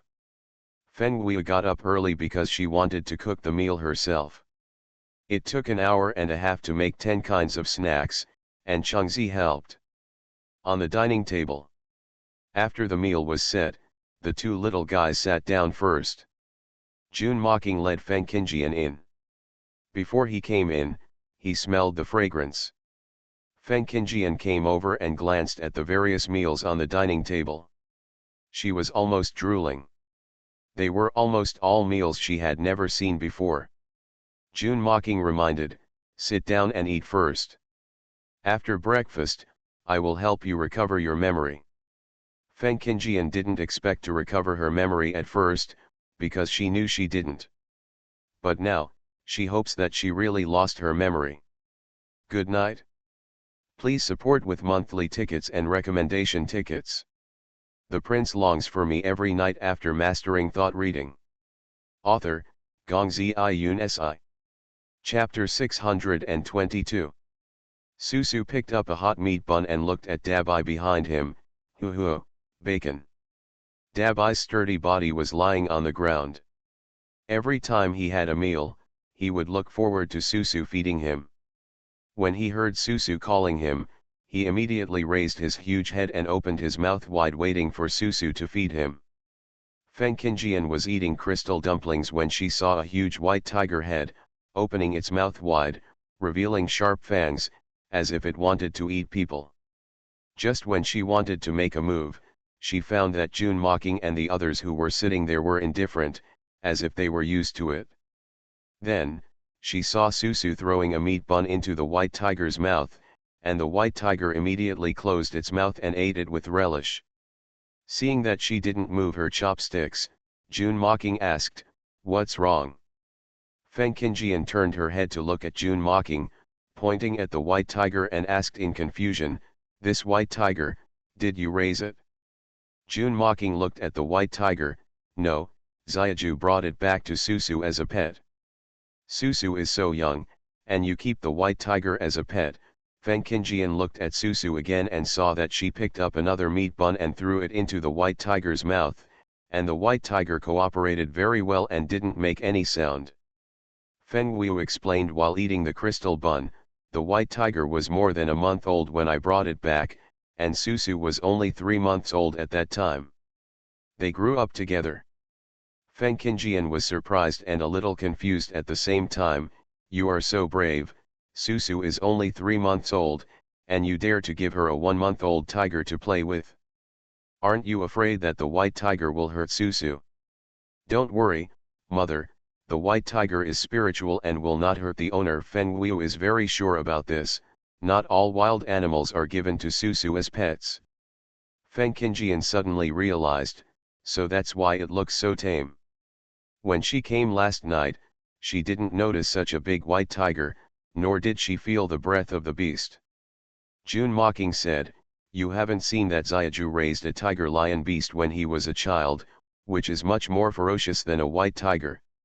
It was the first time that Feng Qingjian heard of the tiger-lion beast, and there was curiosity in her eyes. "Tiger-lion beast? What kind of beast is it? Why haven't I heard of it?" June Mocking said, "After breakfast, I will take you to see it." Okay. Feng Qingjian looked at the food on the table again. She ate all the food she had never eaten before and found it really delicious. Once again confirmed that the decision to stay last night was right. June Mocking saw her eating and reminded her, "Eat slowly." "Yeah," Feng Qingjian said, but she ate quickly. She was not a dignified and elegant girl in the boudoir. She would feel a little bit pretentious if she ate in small bites and chewed slowly. June Mocking saw that she was still eating a steamed bun, and then looked at Xiaju, who ate in the same way as her mother. He picked up the spoon and scooped a mouthful of porridge into his mouth. After breakfast, June Mocking brought Feng Qingjian to the yard. Dao Tao and Susu followed with Dabai and Swichuan. In the yard, the tiger-lion beast had just finished breakfast and was lying leisurely on the stone. Ki rested on its huge head, pecking at its feathers leisurely. When they arrived in the yard, Susu ran towards the tiger-lion beast with 2 short legs. "Hoo." The tiger-lion beast heard the familiar voice, raised its huge head, and saw Susu. It stood up quietly and walked towards the side. Because of its huge size, its range of activities is not as large as Dabai, Swichuan and others. It can only move in open space, otherwise it is easy to crush flowers, plants, and trees. After Susu ran over, the tiger-lion beast lowered its head and rubbed Susu's arm. Susu happily touched the tiger-lion beast's nose with her hand. "Hoo, lie down." The tiger-lion beast immediately lay on the ground obediently after hearing this. Feng Qingjian saw it and was so surprised that she couldn't speak. Such a big beast was so obedient. It was so ferocious, but it was so well behaved. June Mocking brought Feng Qingjian to the tiger-lion beast and pointed at it and said to her, "That's the tiger-lion beast, very spiritual." Feng Qingjian thought that the tiger-lion beast might be a beast similar to a tiger or a lion. Now she saw that the tiger-lion beast was much bigger and more ferocious than she imagined. However, the tiger-lion beast restrained its wildness at this time and cooperated with Susu to lie on the ground. Susu kept trying to climb onto the tiger-lion beast and wanted to ride on the tiger-lion beast, but she couldn't climb up after climbing several times because her two short legs were too short. Dao Tao also ran over to help, but she was the same age as her sister, so she couldn't help even if she wanted to hug her. At this time, Dabai walked to Susu with his limbs that saw the situation. He looked up at the tiger-lion beast. As a beast, he would be afraid of a beast that was stronger and more ferocious than himself. He took 2 steps forward and lay down next to the tiger-lion beast. The tiger-lion beast glanced at Dabai with its big eyes like copper bells, but did not stop it. Susu saw Dabai and happily jumped on Dabai's body. She climbed onto Dabai's back with her hands and feet, then stood up, lay on the tiger-lion beast, and continued to climb up. Dao Tao saw Susu climb up and followed her. Feng Qingjian saw such a harmonious scene and couldn't help but praise, "Dao Tao and Susu are so smart, Dabai is also smart, and he knows how to help them." When June Mocking saw Susu, he would think of Xiaju when she was a child, and nodded in agreement. Xiaju was like this when she was a child. Feng Qingjian found that June Mocking always mentioned Xiaju, and remembered that June Mocking said that when Xiaju was 2 months old, her mother left, so it was June Mocking who raised Xiaju, so he also knew Xiaju very well. It can be seen that Xiaju is very smart. June Mocking said, "That's natural. Our genes won't produce stupid children." Feng Qingjian. So narcissistic. She stared at June Mocking for a while. With such excellent genes, it's no wonder that he is so narcissistic. June Mocking retracted his gaze and looked at Feng Qingjian. "Let's go." Feng Qingjian looked at him in confusion. June Mocking explained, "I'll help you restore your memory." Feng Qingjian then realized that June Mocking did say that he would help her restore her memory, although she didn't lose her memory, but June Mocking wanted to try, so let him try, just to let him give up. Okay. June Mocking took Feng Qingjian and turned to his room.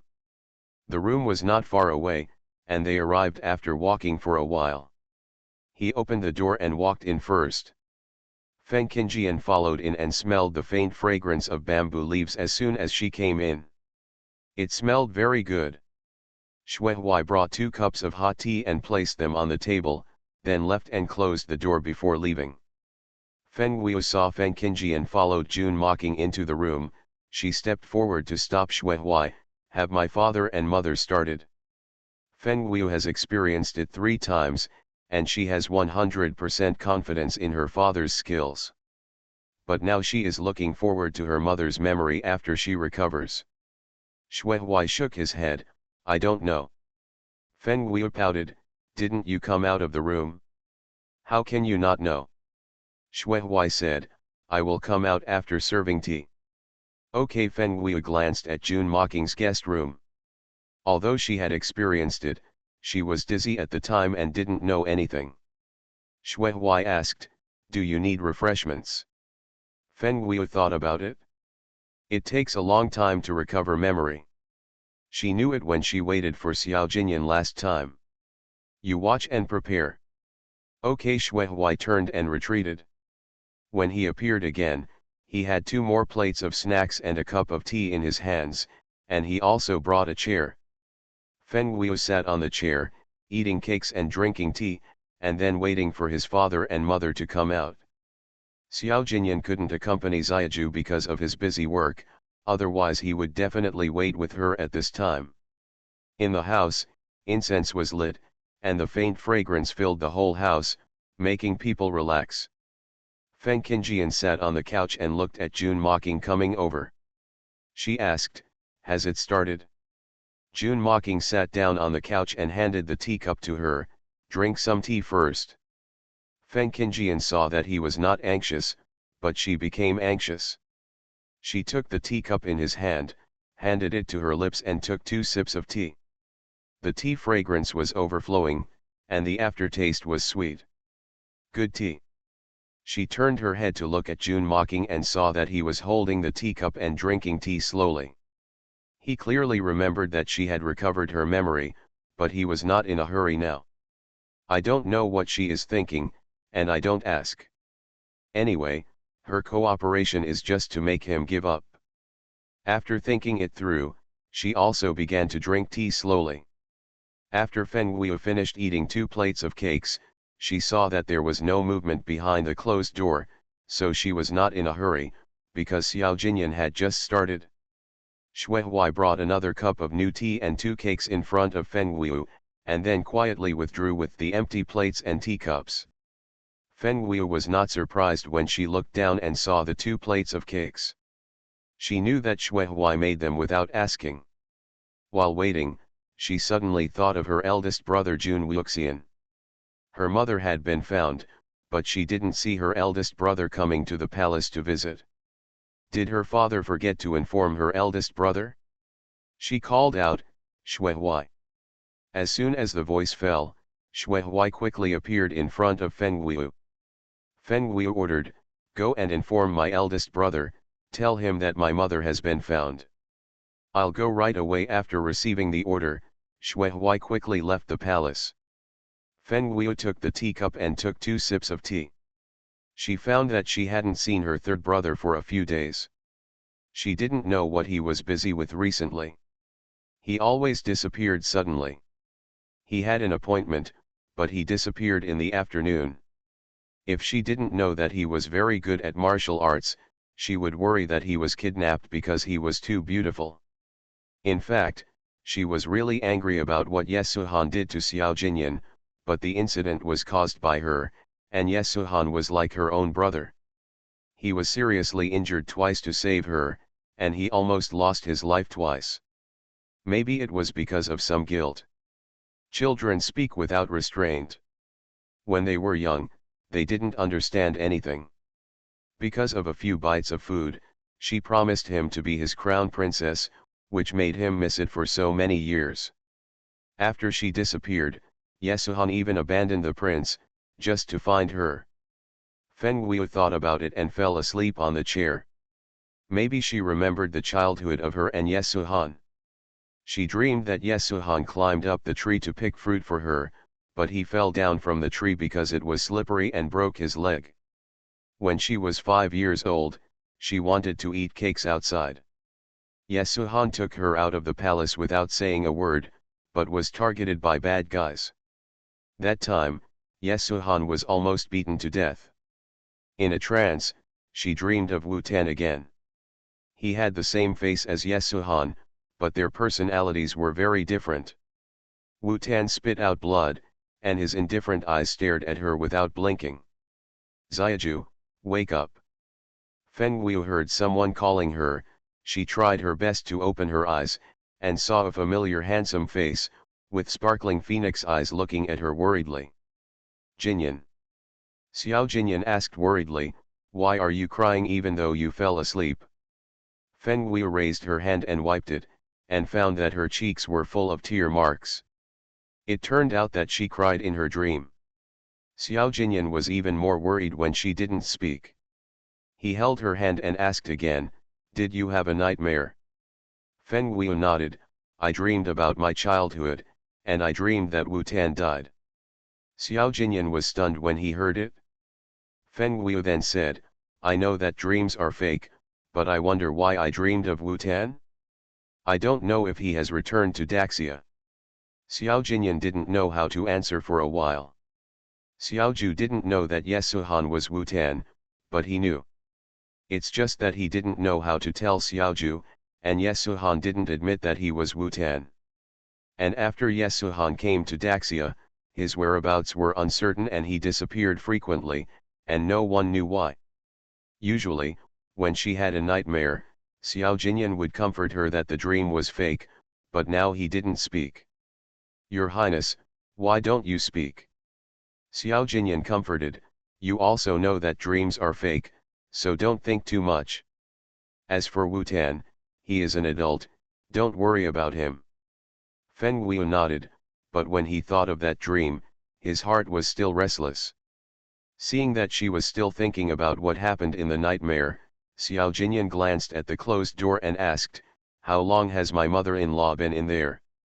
Feng Wu calculated the time in her mind for a while, it's been a while, and she should be coming out soon. Xiao Jinyan nodded and sat aside to wait with her. But this time, when the time came, the closed door showed no sign of opening. Feng Wu couldn't help but feel anxious, so she simply stood up and walked to the door, leaning on the door and squinting inside. Why hasn't she come out yet? Xiao Jinyan stepped forward and stood beside her, soothing her in a gentle voice, don't worry, my father-in-law is so powerful, there will be no problem. With Xiao Jinyan's comfort, Feng Wu felt much more at ease. That's true. My father is so powerful. Mother will definitely be able to recover her memory. Then our family of 4 won't have to be separated. Just then, the door opened from the inside. Feng Wu saw her father and said excitedly, Dad, has mother recovered her memory? Without waiting for Jun Mocking to speak, Feng Wu pushed open the door on the other side and ran inside. Jun Mocking saw his daughter so impatient and turned to walk in. Xiao Jinyan followed.